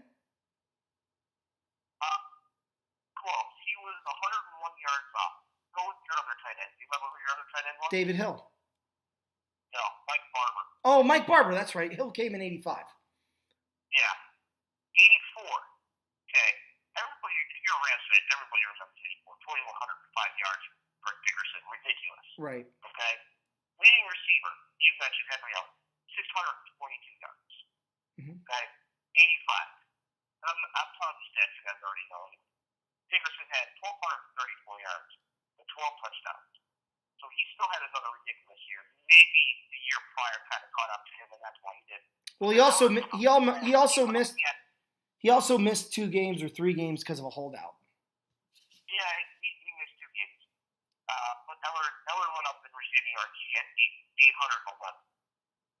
So it didn't rely a lot on getting the receiver 1,000 yards receiving. That wasn't big for them. But they had the running back. And I'm not saying Jordan Howard is anything close to Eric Dickerson at all. But Jordan Howard actually just broke Walter Payton's record for quickest to 10 100-yard games in a career. Yeah. So Jordan Howard's doing something great. As far as the Green Bay Chicago game goes, okay, I'm going to throw something else at you. The Bears are favored by 5 points, and they're favored for the first time in 9 years. The last time that they were favored, the Bears were favored by 4. They won by 3 in overtime, so they couldn't even cover that. Yeah. But I'm taking the Bears because Brett Hundley is their quarterback. Yep. The Packers quarterback. They're going to be able to shut down Nelson and Adams. The only way that Nelson and Adams go off is if the Bears corners don't show up. And they're coming off of bye week, so they're well rested. Mm-hmm. The only thing that I'm concerned about is Danny Trevathan. He was MIA one day after coming back from the bye week. And John Fox wouldn't address it. He's just like, we're not talking about it right now. So I'm kind of curious where Trevathan's head is. If he's in there, he's going to wreak havoc on Aaron Jones and the Packers offense. Yeah. But give me the Bears. They're looking to tie up the series. And I'm going to give you something else, too. There is one current NFL stadium, which is Lambeau Field. Packers have played there since the 50s. They have 221 wins at Lambeau. That is second all time to the Bears Bears at Wrigley Field at 224. Wow. Now, the Bears don't play Wrigley anymore, but they have that record for so long. Obviously, it's going to be broken if it's not this year or next year. But that is still remarkable, the way that the Bears still hold up one place for most wins in one single venue. Love to see the Bears win 200 more in Soldier Field. Wins are hard to come by these days for them, but I think they take it to Green Bay and even up the series. I believe it's the 93, 93, and 6. That's crazy. That's crazy.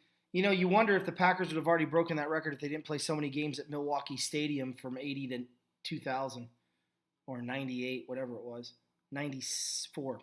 I don't think they counted that. Yeah, well, they shouldn't. It wasn't at Lambeau. Cleveland at Detroit. I went with the Lions. I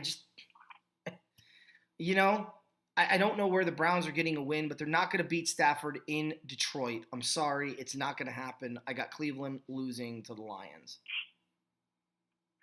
If there's ever a team for the Browns to surprise somebody, it's with Detroit coming off a very emotional and big win. But I don't see it this time around. Detroit back in the comfort of their own cozy dome. I think Stafford continues his good passing stats, and they beat Cleveland handily. So I want two things noted here.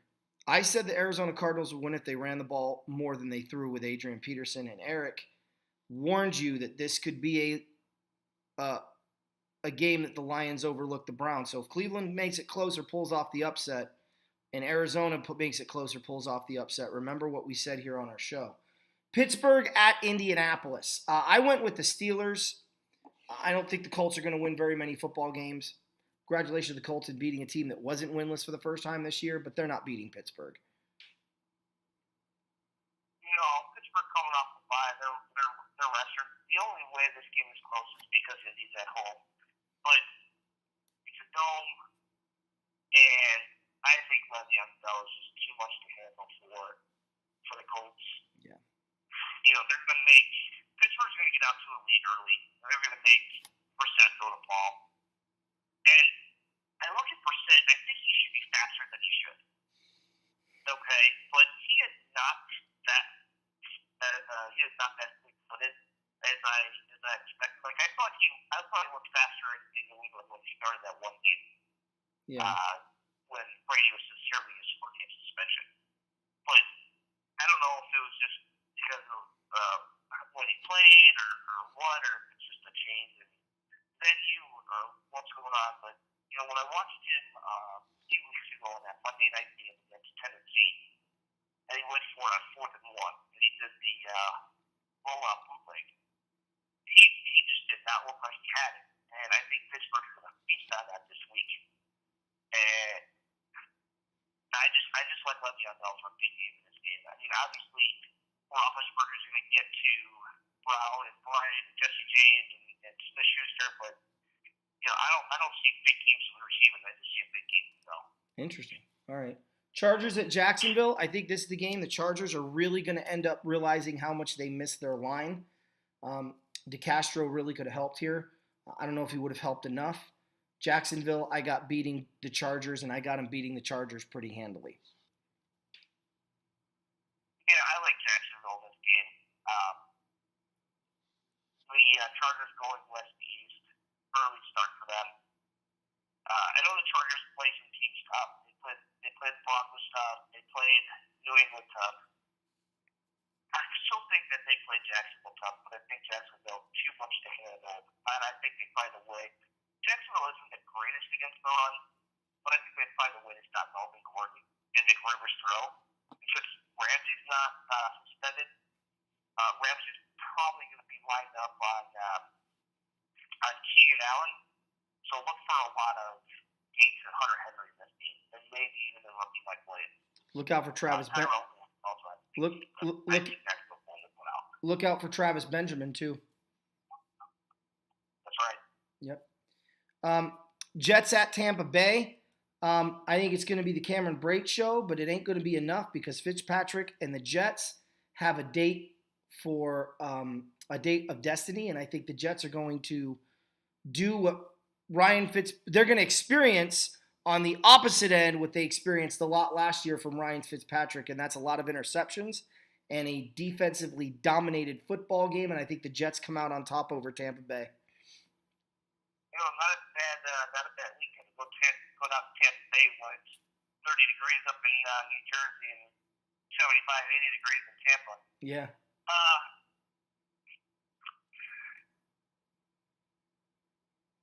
I want to pick Tampa in this game only because they're home.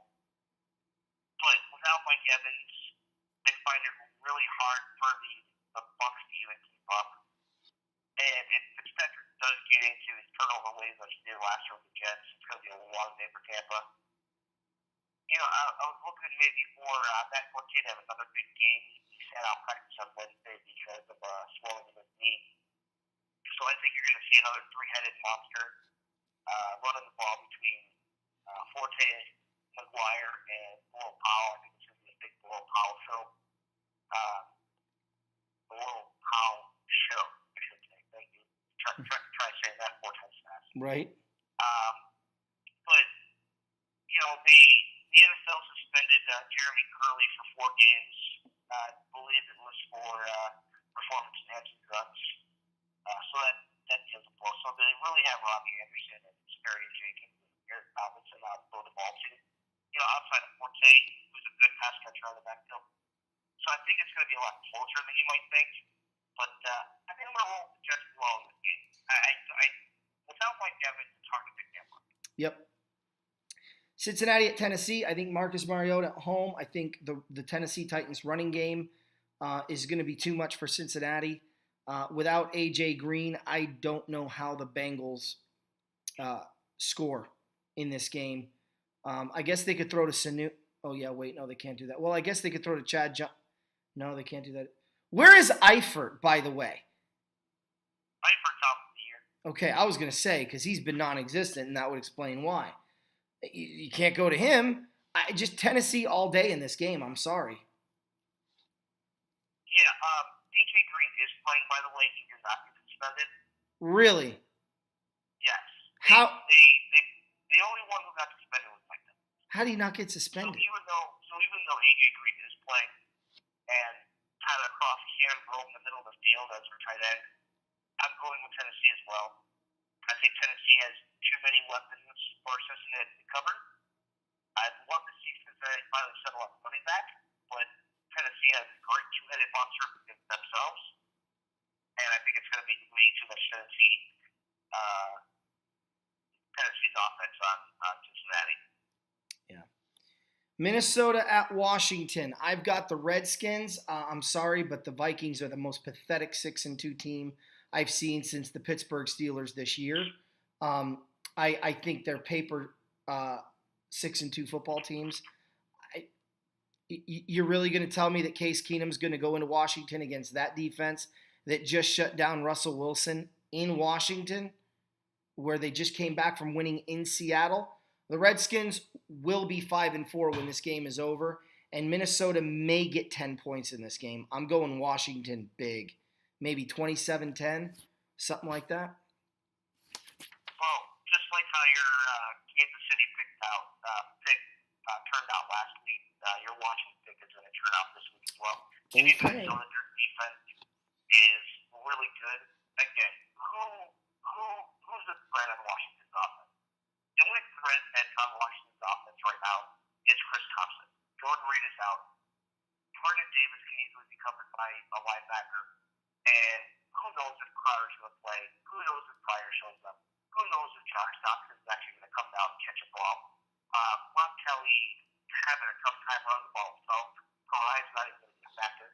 So it's going to be Chris Thompson who maybe even has the best stats in the game. But I want to see Minnesota come out and do exactly what they did to Cleveland, and that was screen passes. You can get Washington screen passes all day. They did it. Dallas did it with Elliott, and I know that Murray and McKinnon are not Ezekiel Elliott. I get that. And Case Keenum doesn't scare anybody, but Minnesota finds a way with their defense. It's going to be a close game. Give me like 21-17. Well,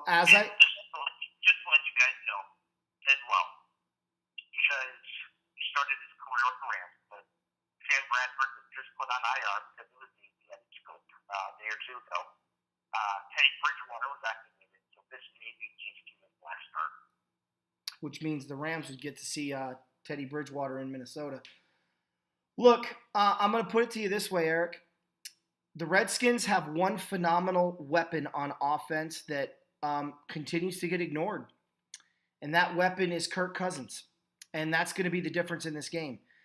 Kirk Cousins is a better quarterback than Case Keenum. Kirk Cousins can do more with less. And Thompson is dynamic in the passing game. And he can pop a good one on the running game when given time.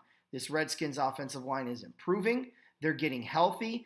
And the return of D'Angelo Hall cannot go unnoticed much longer. Vikings do not win this game. We vehemently disagree on that one. Now, that being... We agreed about Chris Thompson. That's about the only thing we agreed on. Well, and Kirk Cousins. So, I want to talk now about the Rams and the Houston Texans. A game that I was the game that I was concerned about. If this was Deshaun Watson starting, I would be picking the Texans. Because the Rams against a mobile quarterback right now with how occasionally undisciplined their defense can be worries me. And you give DeAndre Hopkins and Will Fuller III enough time with Deshaun Watson running around, they can burn you because the defense can't cover that long. There's one small problem for Houston. Deshaun Watson isn't playing. And if you can see my grin right now, you know that's a relief. It sucks that he's injured. He's a great quarterback, and he's going to do wonderful things in Houston. But one man's misfortune is another man's fortune. And that's the case here. Tom Savage is going to get annihilated by the Rams defense. I look for the Rams to get their second win of the season at home. And like their first win of the season, it's going to be a blowout. It may be a 30-point victory. This is going to be, again, because the Rams are going to realize early on, running the ball against that defense is going to be difficult. So again, watch for Jared Goff to throw for close to 300 yards. I'm actually going to be bold here. I'm going to say Jared Goff throws for over 300 yards for the second game in a row. I think he throws 3 touchdowns. I think Todd Gurley is capable of rushing for between 60 and 75 yards in this game and a touchdown. But I think the Rams defense is going to be what puts them in position to win this game. I think Cooper Kupp is going to have a touchdown in this game. And I think Sammy Watkins is going to have 4 receptions for over 100 yards in this game. I got the Rams winning this game handily because it's savage. And I think that the Rams defense is also savage. And the league is starting to figure this out. Not to be a pun on words, but I do think the Rams are going to have a big day, and I think it's going to be the Goff show once again. Yeah, the Rams are going to score over 30 points in this game. How many they let up is going to be less than that. That's what I can tell you about this game. I know that's not going out on a big bold prediction, but if the Rams averaging over 30 points a game with that offense, I think you're going to see a different Rams team come out this week. Yes, they're going to run the ball. Yes, Gurley's going to pass and try to get as many people involved as you can. But I think you're going to see the defense come down and shut down Houston. Because you hit it a couple of times saying that it's Tom Savage. See, the pressure that Aaron Donald and Robert Quinn are going to apply to Tom Savage is going to pretty much eliminate Fuller and Hopkins. Yeah.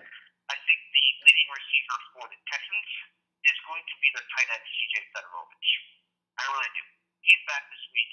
They're going to want to get him right back in. Who's going to be their other tight end? I believe their other tight end is Ryan Griffin. But I don't foresee many holes for Lamar Miller in this game. It's going to be a long day for Houston's offense. Now, their defense has played decently, since Watt has gone down, since Parsons has gone down. They signed Lamar Houston right after Watt went down. And he has provided a little bit of a spark for that Houston Texans defense. but nothing like that what Watt can do and what Merciless can do on that defensive front.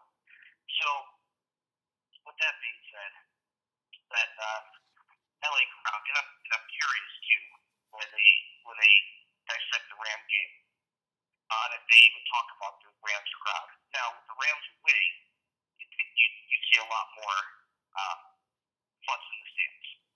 Unlike that picture that I sent you in right before the coin toss or kickoff of the 49ers Cardinal game last week, which looked like an utter disgrace. Didn't look like anybody was there. No. But I think you're going to see a very big Rams crowd at this game, and it's going to help propel them to a big win. If nothing brings more fans in than winning football. And if the Rams don't bring in a lot of fans in this game, something's wrong. Well, Eric, hold on. Remember what this weekend is. I know what the weekend is. So that is going to determine the attendance, probably. But listen, a lot of people who say they're not going to do it are going to also try to sell their tickets to somebody who says, I'm not going to participate in that. The nice thing is, guys, is that the Rams Texans game is out here in Chicago that I'll be able to watch after the Bear game. Yeah. So I will be able to see that crowd. I'll be able to watch the Rams offense, defense, and the Texans as well.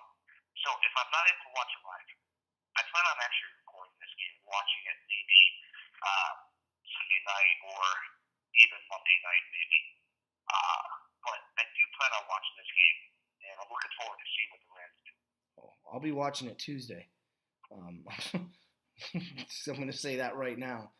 Dallas at Atlanta. I think this is going to be the other one that we disagree on. Atlanta last year at this time was either 5-3 or 4-4. I can't remember which. And then they got hot. They're at home. I don't believe in the Dallas Cowboys. I just don't. I know they had an impressive win at Washington. I know they had an impressive win last week against Kansas City. This is going to be the game that makes a believer out of me. You go into the defending champions home, conference champions home, and you beat them, and I don't care if it's a 1-point win or a smackdown, and I will start picking Dallas. But I just think that the Atlanta, at some point, to quote Chris Berman, you're sitting there and you see Sanu, you see Julio Jones, who's a little dinged up right now. You see, the running back Coleman and the other running back. You see Matt Ryan, and you're like, come on, Atlanta! Like, at some point, they're got to get going, right? And Dallas's defense isn't very good, so I'm picking Atlanta at home. This is kind of their last chance, and I think the Falcons know it. And I think Dallas is probably believing a little bit too much of the hype, and they probably think a little too much of themselves right now because they're not a good football team at the moment. They are getting better, however. So I'm picking Atlanta. I'm sure you're not. No, I'm picking Dallas. I'm going with the Cowboys because Elliott is running better than Freeman and Coleman combined. I like Elliott having a big game in this game. Atlanta, Matt Ryan's going to turn the ball over twice. Fumbling picks or two picks. Dallas's offense has been, I don't want to say catering, because I don't think that's the right word. I know Prescott is still young, but they're slowing that offense around Prescott to get him out of the pocket where he's more comfortable. And I've seen them doing that the last 3, 4, 5 weeks. And that has really put Dallas in a position to win. And I like Dallas's defense to stop Matt Ryan. Listen, if Matt Ryan and Julio Jones have a big game, I won't be surprised. Julio Jones is due for a breakout game. Yeah. He should have had it last week against Carolina. He dropped that touchdown pass, went right through his hands. So, he's due for that 150, 200-yard game. When's it coming? We don't know. Yeah. Atlanta just hasn't looked the same as last year. No team looks the same as they did previous year. I don't know if that's a Super Bowl hangover. I don't know if that's just Atlanta not clicking or what's going on. But they look out of sync. if Atlanta and Washington played right now, I'd probably pick a tie. That's how confident I am in both those teams. So give me Dallas. I think Dallas runs Atlanta into the ground. I'm not saying blowout, but I think you see it. They'll even pick game. All right. Well, speaking of a tie, the New York Giants at the San Francisco 49ers. Right. I am gonna say this. If Eli Manning plays, then I stand by my New York Giants pick. And I think the Giants win big. I think they win big. If Eli Manning does not play, I think the 49ers win. Right now, I'm assuming Eli's going to play, so I'm picking the Giants. It's really that simple. Ben McAdoo isn't going to be the reason they win. Webb isn't going to be the reason they win. God knows that defense isn't going to be the reason they win. But I do believe that Eli Manning is capable of beating this football team almost by himself. So I'm going to pick the Giants because I think Eli's starting. Who are you picking?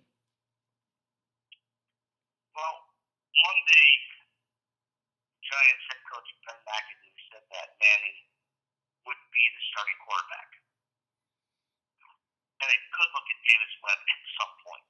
Now, I don't think some point is Sunday against the 49ers.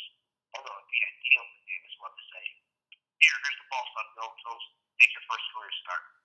Not going to happen. Eli plays, if the Giants or 49ers ever needed to win, this could be the week. But too much Giants. The Giants defense is going to suffocate Carlos Hyde and Beathard, however the heck you say his name. So, yeah, I'm going to take the Giants in this game. Okay. New England at Denver, I'm picking New England. I don't expect Brock. No, I don't expect Brock Osweiler to win this game. I do expect Brock Osweiler to play better in this game. I do think New England is ripe for a beating. This is not a place that Denver likes to play, or New England likes to play historically. But Tom Brady against a defense that got shredded by Carson Wentz, yeah, I'm picking New England. Yeah, give me New England as well. I think Denver's biding its time until they can figure out that Texas Lynch is ready to start. I don't think it's Brockweiler's position to be starting long term. But look for more of the same out of Osweiler, interceptions, and overthrown passes and checkdowns. I think New England comes out, they're well rested after the bye week. The only guy who's really questionable to play is Chris Hogan, so if he doesn't play, look for a lot of Danny Amendola, Brandon Cooks, and even Gronkowski. Yeah, it's not going to be pretty. Monday night, Carolina at home against Miami. I got the Panthers winning 31-3. I think McCaffrey has a big day. I think Cam Newton has a big day. I think that Carolina defense is not good.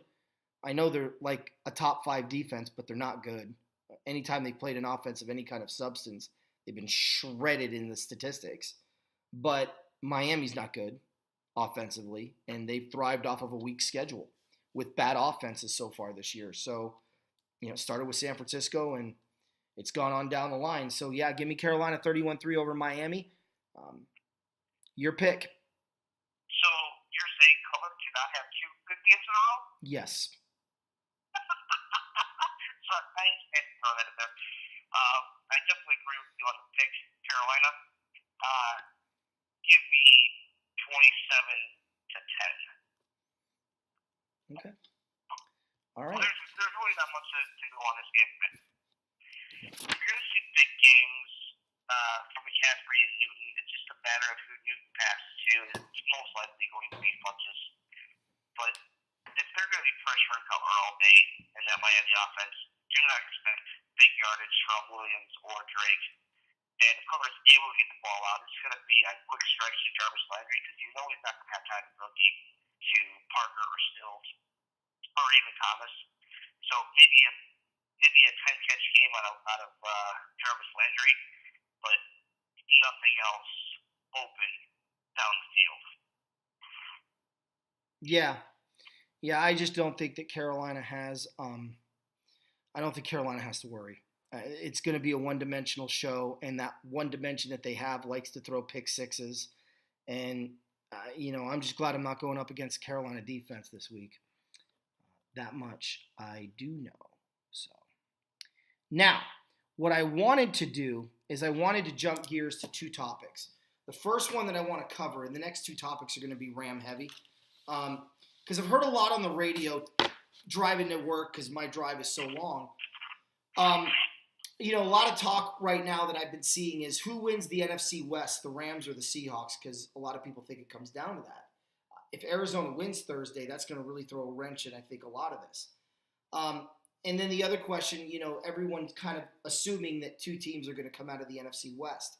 I want to get your input on this because, to me, it's a no-brainer. I think the Rams are going to win the West, but I seem to be the only one out there.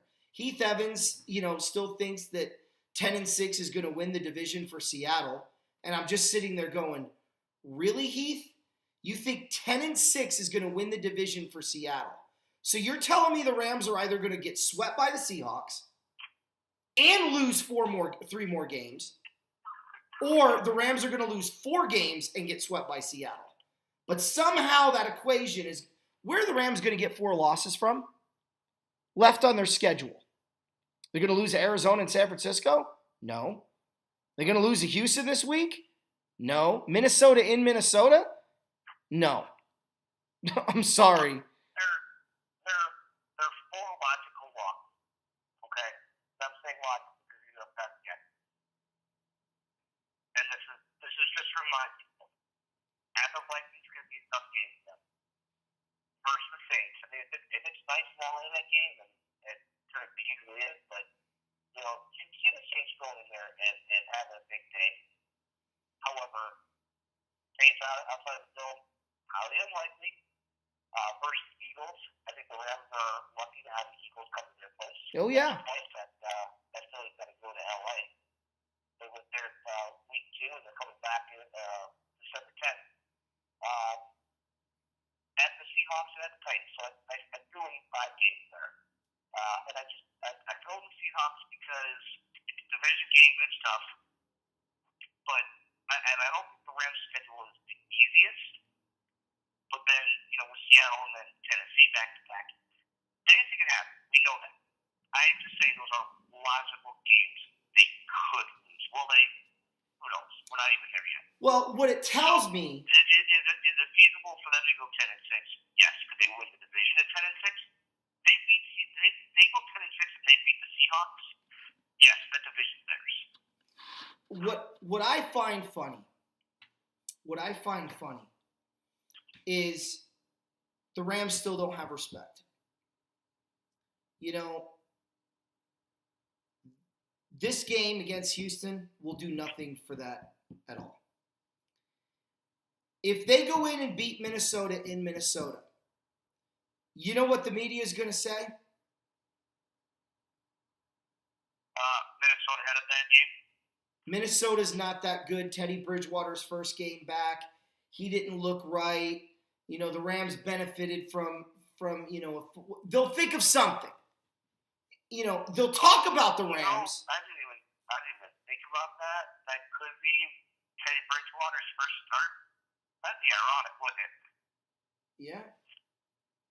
Yeah. Listen, just a really quick add to your whole the Rams are getting the respect thing. Every Tuesday out here on ESPN 1000, it's called the Waddle and Sylvie Show. If you guys don't know who Tom Waddle is, he used to be a wide receiver for the Bears. He's basically your modern day Wes Welker, or was back then for the Bears. And he was your slot receiver. He went over the middle, he got hit hard. Okay? A lot of fans still love him in Chicago. And then you got the host, Sylvie, who, obviously they co-host together. But every Tuesday they had Peter King. And they were talking to Peter on Tuesday, and they asked him the biggest surprise in the NFL this year. And without hesitation, he said the LA Rams. So I think it all depends on who you're listening to talk, but the Rams, especially out in these parts, are getting respect from a lot of the national writers. They talked about how if they didn't bring in the right coach, how Goff might have been traded before the season started. They're talking 10 months ago. And then McVay gets that coaching job. Because apparently some in the organization might not have been sold on Goff. I don't know how true that is. I've heard that twice now. Almost a year ago. And I heard that from Peter King.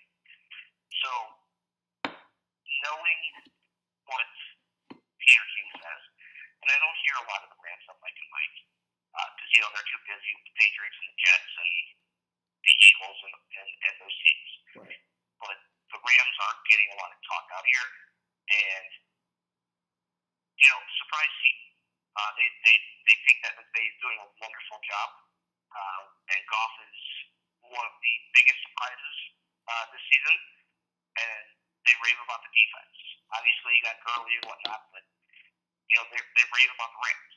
Now, it's not 24/7 out here because obviously we have the Bears that we got to talk about, that they got to talk about. But when they bring on somebody of, I guess you could say, calmness, the Rams are talked about. That's not what I'm talking about. Because the Rams are talked about. They're number 2 in the power rankings. They're number 2 in the power rankings, and yet Seattle's going to win the division. I know, power rankings are a joke. No, but what I'm saying is they do talk about the Rams. First of all, biggest surprise, I had them winning the division back in the preseason, long before the preseason. Jared Goff, I was pounding that drum all off season long. Now, granted, we know me, okay? And you said on one of my shows, I'm not a homer. So I'll say when my team's garbage. I did it last year. But when my team is good, I shouldn't be the one seeing this. This happened in 99. Oh, the Rams came out of nowhere. I said the Rams are going to be in the playoffs. And it wasn't just because they got Marshall Faulk. I saw the Orlando Pace draft pick in 97. I saw the London Fletcher pickup in 98. I saw the Ampley acquisition in 1998. I saw the draft picks coming in. I saw the subtle free agent moves being made. The Torrey Holt draft in 99. The bringing in of the offensive coordinator. The bringing in of Trent Green. And none of us saw Kurt Warner coming, but that was a playoff team. I knew how good Isaac Bruce was. I knew how good Keith Lyle was. I knew how good Todd Light was. I knew how good that DeMarco Farr and Kevin Carter were. I saw those draft picks in 95. And yet, they're coming out of nowhere. If you're not paying attention, this Ram team, and this is where I'm going to give Snead a lot of credit. I rode him hard this offseason. But you know what? He's gotten it. He's put this team together. Them being a surprise team, fine. But you're not respecting them when they're 6-2. They gave the damn game to Seattle. And you're still going to look me in the face after the Seahawks just lost to Washington at home in what you call the bad loss and say that the Seahawks are going to win the division at 10-6? That's not respect. It's a cute story until it's no longer going to be a story. That's what it is. It's the placating the fan base with talking about Jared Goff, but doing it in a way, which will lead me into the next segment here in a minute, doing it in a way where you're like, well, Goff's good, but look at these guys. So, forget respect, because I think it comes in all shapes and sizes. But it's like somebody that looks you in the eye and says they think you're a good person, they genuinely thank you for what you've done for them. Or somebody shakes your hand and goes, yeah, thanks, man. What's more genuine? There's a subtle way to do things and there's the right way to do things. Who wins the West, Eric? The Rams or the Seahawks? Looking at the schedule and seeing that Seattle lost last week, they have one game left against each other. It's hard for me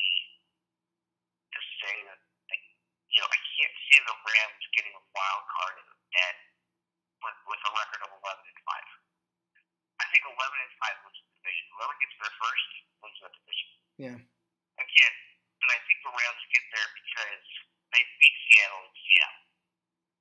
If they're able to do that, the Rams win the division by a game. Right? Don't get me wrong. Seattle's tough. Seattle comes out to play. Every now and then they have a hiccup. I thought the Washington game was a hiccup for them. But, we also look at the common opponents in the Rams and Seahawks have lost to. Okay? They both lost to Washington. Now, granted, one was week 2, the other one was week 8 or week 9. So, to me, 2 different Washington teams in 2 different parts of the season. Mm-hmm. And as I said earlier, that if the Rams played Washington right now, I think they would win. But as far as the division goes, the Rams 11-5, Seahawks 10-6. If the Rams lose to the Seahawks and get swept in that season series, it's going to be hard for the Rams and Seahawks. It's going to be hard for the Rams to win the division, in my opinion. Yeah. They tie, obviously, the Seahawks win the division. Right. I think that's a big game right there left on the schedule. Granted, they're going to want to play hard in every single game, especially that game against Philadelphia when they come to town in December. But as of right now, I'm going to Rams are playing, especially on offense, because the only defense that I see that can maybe even challenge the Rams is the Vikings defense. Not the Vikings offense, the Vikings defense. But especially in that game, I could see another 5 or 6 field goal game from Greg Zuerlein, 40, 50 yards out. Is that going to be enough to win it? I don't know. I don't know. But that is the toughest defense the Rams will face the rest of the year. More than Philadelphia's? No, the Vikings. Wow. Who wins? Okay, so you say it. You think Seattle's going to win the West, right? No, I don't. Okay. So then unless we revisit that again after the Rams Seahawks game, especially if the Rams lose. Yeah. Then I don't think so. Well, so that's your. But I think that's where you're going to find out with the Rams winning the division or not. Is that game. Right. That's your caveat. They can afford another loss. It's good for them. But if they lose in Seattle, I think that then they actually have the same record at the end, but Seattle wins the division. So here's right. And do you think the wild card comes out of the West? One of them? One of them, yes. I don't foresee. Listen, the only 2 other teams that are going to challenge a 10-6 record, because I think a 10-6 record makes you win a division and also get a wild card. Mm-hmm. I think you have to watch out for the Cowboys. And yes, I'm going out on a limb with this one as well. Not the Redskins. Yeah. But I think if the Lions get rolling, and if they can get a 10-6 record, I think they're also a team that can get it too. Well, here's what I think. I still think 3 teams make the playoffs out of the West, out of the East. And with Washington getting that win against Seattle, they now have the tiebreaker. They also have the tiebreaker against the Rams, and that worries me. Right. But whoever wins the North is going to make the playoffs, and I don't know if it's going to be Minnesota. I think the Vikings lose this weekend, and I think they lose to the Rams. Now that puts them at 6-4. Okay? So they got problems with Detroit coming down the pike and whatnot. I look at the Rams schedule, and I say, win against Houston, win against Minnesota, win against Minnesota, and then they come home to play New Orleans, correct? Right. And that's Thanksgiving weekend. I think the Rams defense can get pressure on Drew Brees, and I'm not worried about Drew Brees running. I'm a little worried about Kamara, but I'm not worried about the Saints defense. I know they're talking them up right now, but Jared Goff is not Jameis Winston. So I think the Rams do get that victory. Now after that, they go on the road to Seattle, correct? I have no reason to think the Rams aren't going to win that game based on how they played at home against that football team, the fact that it's going to be a revenge game, the fact that the Rams believe they're better, and the simple fact, that the Rams aren't afraid of the confines. They've gone there before and won when they were a bad team. So that's a win. After that, they go to Tennessee, or do they come home to play Philly? They're home against Philly. That's a loss. I'm going to go on a limb right now and say that that's a loss. Because Carson Wentz can do things they haven't seen. Ajayi's a running back that they haven't seen since Ezekiel Elliott. That receiving core gets open. Ertz is an incredible tight end. And that defensive line can get pressure on Goff. And Goff has already shown he still needs to work on his pocket presence. And I think he's going to get a couple strip sacks. I think Philly wins that game. Now, after Philly, they got Arizona, correct, in Arizona? They also have back-to-back road games with the Titans. They go to Arizona and to Tennessee. Correct? Right. Right now, unless things change, I think the Rams destroy the Cardinals again. I don't even think that's a matchup at this point. And the Cardinals can claim revenge all they want. Even with David Johnson in the lineup, it's probably still going to be Stanton. And if it is Carson Palmer, we'll put him out again. So I'm not worried about the Cardinals. At Tennessee, I told you earlier this year, that game concerns me. But when I saw what they did to Leonard Fournette, okay, again, what scares me about Tennessee is what scares me about Philadelphia. So I'm going to give Tennessee that one, okay? Now, the Rams go to San Francisco to end the year, correct? Or they're home against San Francisco to end the year. They should be home against San Fran. That's a win. So by my count, that's a 12-4 record. Correct? Correct. Is 12-4 good enough for a second round, for a first round bye? It is. Okay. Yeah. If you get 12-4 and you say you lose to the Eagles, Philly gets home the field. Eagles are 1-2, or the Eagles and Rams are 1-2, then yeah, you got a first round bye. I'm assuming Philly, Eric, is going to go 14-2, 13-3. Yeah, because I don't see the Vikings going 12-4 or 11-5, maybe 10-6. Yeah. But I think they win the North. I think the Cowboys, go 10-6, 9-7, but they also get in. I don't think Washington's there in the end. I think they try to make it close, but they don't make it. So it's just a matter of Seattle, if they're able to get in and have a better record than at least Washington. Yeah. Well, they have to now. If they don't have a better record than Washington, or they have the same record as Washington, they're cooked. It's like the Rams. I'm not worried about Dallas. The Rams beat Dallas. So if it comes down to us in Dallas, we're over them. So, all right. Well, Goff or Wentz, that's been the other hot topic. We'll wrap up with this one. I've heard this a lot this week. Goff or Wentz? Wentz or Goff? Goff or Wentz? So here's a couple things that I'm going to start with, and then I'll let you go in, and then I'll chime in, and then I'll let you wrap up on this topic. I've said it before, and I'll continue to say it. This is going to go down in NFL history as the greatest 1-2 picks in the history of the game. These two are going to be linked. They are going to be what Tom Brady and Peyton Manning were in the aughts. They're going to be what Troy Aikman and Steve Young were in the 90s. They're going to be what Terry Bradshaw and Roger Staubach or Kenny Stabler were in the 1970s. These two will see each other often in the postseason.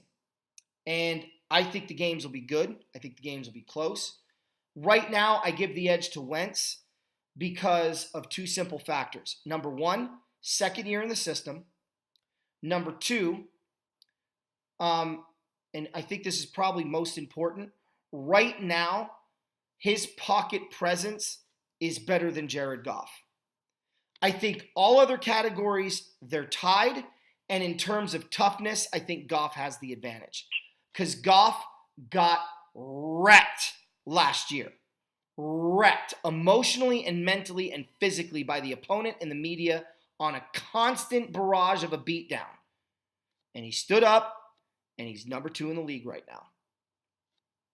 I don't know if that's true statistically, but I think the eye test right now, you have Wentz and Goff. That's why we're having this conversation. I give the edge to Wentz for those 2 reasons. But I don't think Jared Goff is far off. I think he's a skosh away. And that December 10th game will go a long way to see where the 2 match up. I don't think Goff will ever bypass Wentz in the media's eyes because the media was sold on Wentz from day 1 and hated Goff from day 1.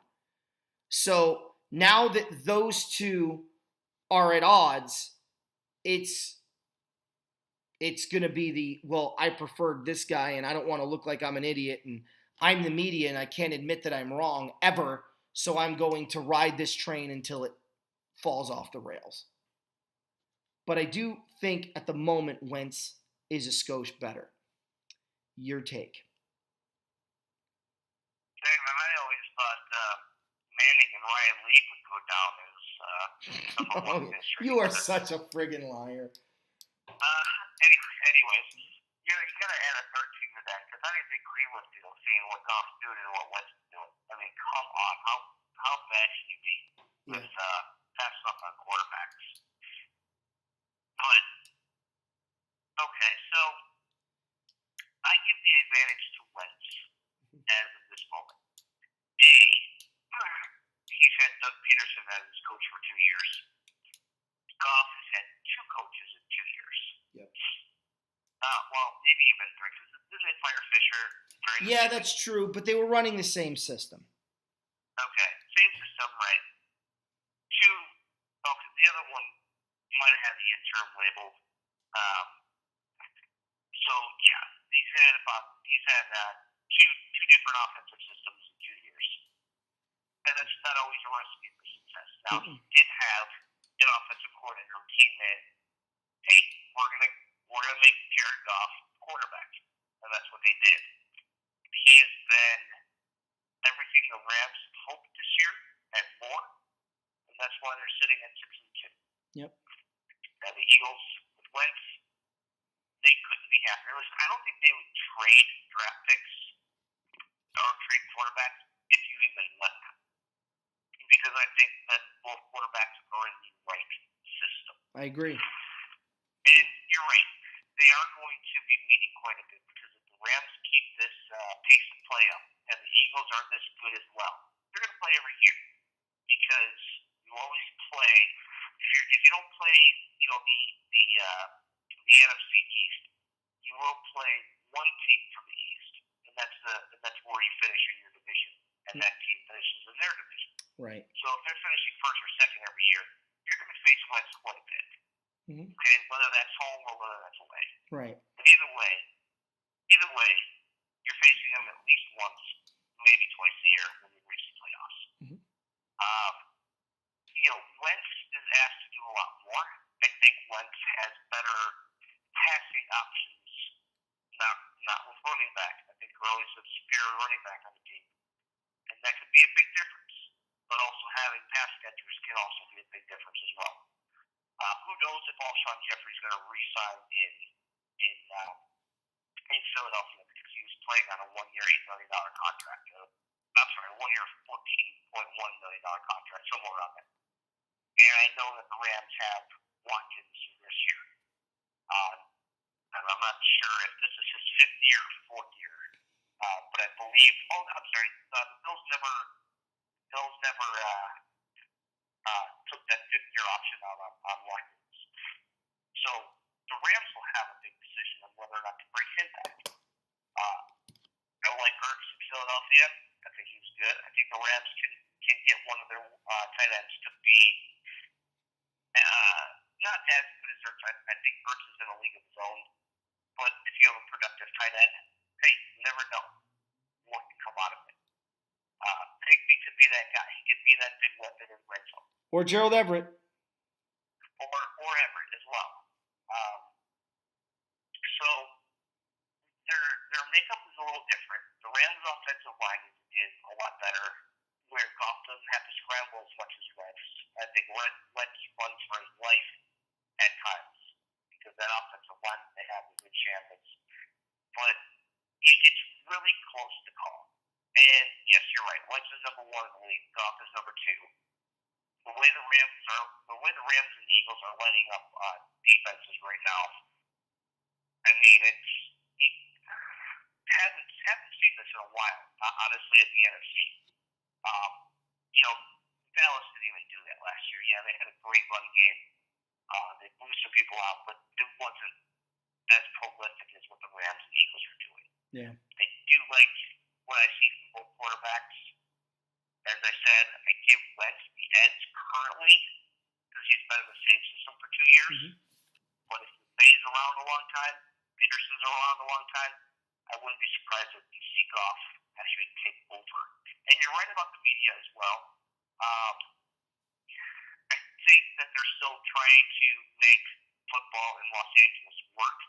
And once they figure out the Chargers situation, if they do end up moving to somewhere else besides, you know, where the Rams are building their home, you know, it's going to end up being a Rams town, but it's also the media coverage. You're right. Wentz was basically sold on at first start. Goff wasn't talked about as much except for failures and how some people might have wanted him traded if a different head coach came in. So we'll see how that all plays out. Right now it's when Goff is just a split hair behind him. Dude, I'm telling you, man, when this draft went down, and you guys, this is the beautiful thing about me doing LA Rams Central last year, starting the show last year. You went through this with me, and I really didn't know which way to go. I literally was sitting in my chair on draft day knowing whatever decision the Rams made, I was going to be okay with. Wentz or Goff, I was fine. And this is why. You know, and it killed me last year watching the Ram games. The Saint game.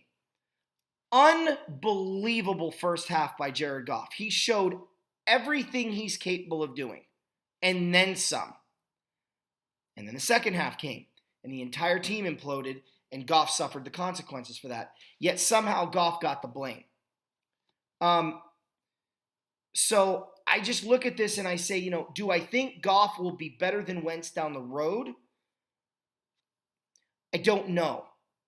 I don't know because for me, I'm old school. It's not what do you do in the regular season. It's what you do in the postseason. Wentz can have Dan Marino type numbers in the postseason, but if he's 500 and Jared Goff has Vince Ferragamo type numbers in the postseason, which isn't all that bad, by the way. If you don't know, Vince Ferragamo was phenomenal in the postseason, between 190 to 250 yards passing almost every postseason game. But not Dan Marino type numbers, right? Like it's 358 for almost 400 yards against Pittsburgh in 84. But he's, 8-2, got an 80% win percentage in the postseason. It's no brainer. I'm going with Goff. I don't look at the same things other people look at. It's how you play in the big game. And I'm okay with Goff being above average in the regular season and by well above average, being a good quarterback in the postseason and then becoming great in the post. Because it's the postseason that makes or breaks your football team. So I don't know. I genuinely can't sit here and say I think Goff is going to be better than Wentz. Just like I can't say I think Wentz is going to be better than Goff. Right now, looking at this season in a microscope or under the microscope, I've got to lean Wentz, but that's the beautiful thing about December 10th. Come December 10th, we're going to find out who the better quarterback is. We're going to have an idea on December 10th because if the Rams win that game and they're 13-3 and Philly's 13-3 or 12-4 because they lost that game to the Rams, and you're talking the Rams are the number one seed in football, it's going to say a lot about Goff, right, Eric? going to say a lot about the Rams. I don't think you're going to be able to distinguish between Wenz and Goff after just one head-to-head meeting. I think you need to give it a few years between the two, depending on how many times they face off against each other. But also how each team does, respectively, on their own. Because you don't want to be, always looking over, to the right, and what's Philadelphia doing? What's Philadelphia doing? What's Philadelphia doing? Taking your time away from the Rams. We'll focus on Philadelphia when the time is right. Right now they're taking the league up by storm. Just the way that they're able to, put points on the board, the way, Wenz has played. He's played a lot better, than last year, and same can be said for Goff. Each quarterback situation is different. Everybody has different weapons. Everybody utilizes the weapons in a different way. Philadelphia uses a three-headed running back attack. They used Corey Clement quite a bit last week against Denver. They also have Blunt, and they also have Ajayi. The Rams' main guy is Gurley. Would you rather have three guys who can do well, or do you want to have a stud running back? First of all, I don't think. Me personally, I want that stud running back. Yeah. Well, I don't think. I don't think Philadelphia. Hold on. I don't think Philadelphia is going to have a three-headed monster much longer. Ajayi is an every down back, and they're going to figure that out. Well, right, but it's legit. Okay? But do I think that Philadelphia has better pass catchers? Yeah. Well, to me, I think Alshon Jeffrey and Sammy Watkins are on even par. Now that leaves Robert Woods. That leaves Higbee. And that leaves Cup. I'm taking the running backs out of the equation here. Yeah, I know Gurley's a good pass catching running back, so I'm leaving him out. On the other side, you have Ertz, and Wenz uses Ertz quite a bit. He didn't miss him against Denver. He was ruled out pretty much last minute. Yeah. Against Denver, but he uses Ertz in the red zone a lot. He's a big red zone presence. On the other side of the ball, trying to think who there. Nelson Aguilar. I give Nelson Aguilar the advantage. He's more of a slot receiver. I give him the advantage over Cup. Cup's just a rookie. Cup's come on. Cup's had a good rookie season. Yeah, he's dropped too many passes though. But Aguilar's been there a few years. Well, that and I think Cup has dropped too many passes. Now that may change. Right. I remind everyone, Jerry Rice had the drop season 85, and look at what he turned into. So. Yeah, he didn't have the drop season 85 playoff game though. 85 playoff game? He wasn't. No. 85 season, but 86 playoff game. Well, no, because they lost to the Giants in the wild card game in 85, then lost to the Giants in the divisional game in 86. You're thinking 84. Yeah, he never had a drop season when they played the Bears in the 80s. That's what. Well, that was 88, and no, he tore you up. That's for sure. No, I hear you. I just, for me, I think it's going to be a fun matchup. And this is going to go down in history as the greatest 1-2 draft picks of all time. And it's going to make people laugh when they look back and they hear Mike and Mike in the morning talk about who's better, Goff and Wentz or Mariota and Winston. Right now, I've got to go with Mariota and Winston. I can't quite go. People are going to look back at that and laugh hysterically and go, what an idiot. They thought the guy that tried to eat a W with that motivational speech was a much better quarterback than either of those guys? Like, what? Yeah. Hilarious how stupid the media actually is. But then again, Mike Greenberg has the intelligence of a dead fish.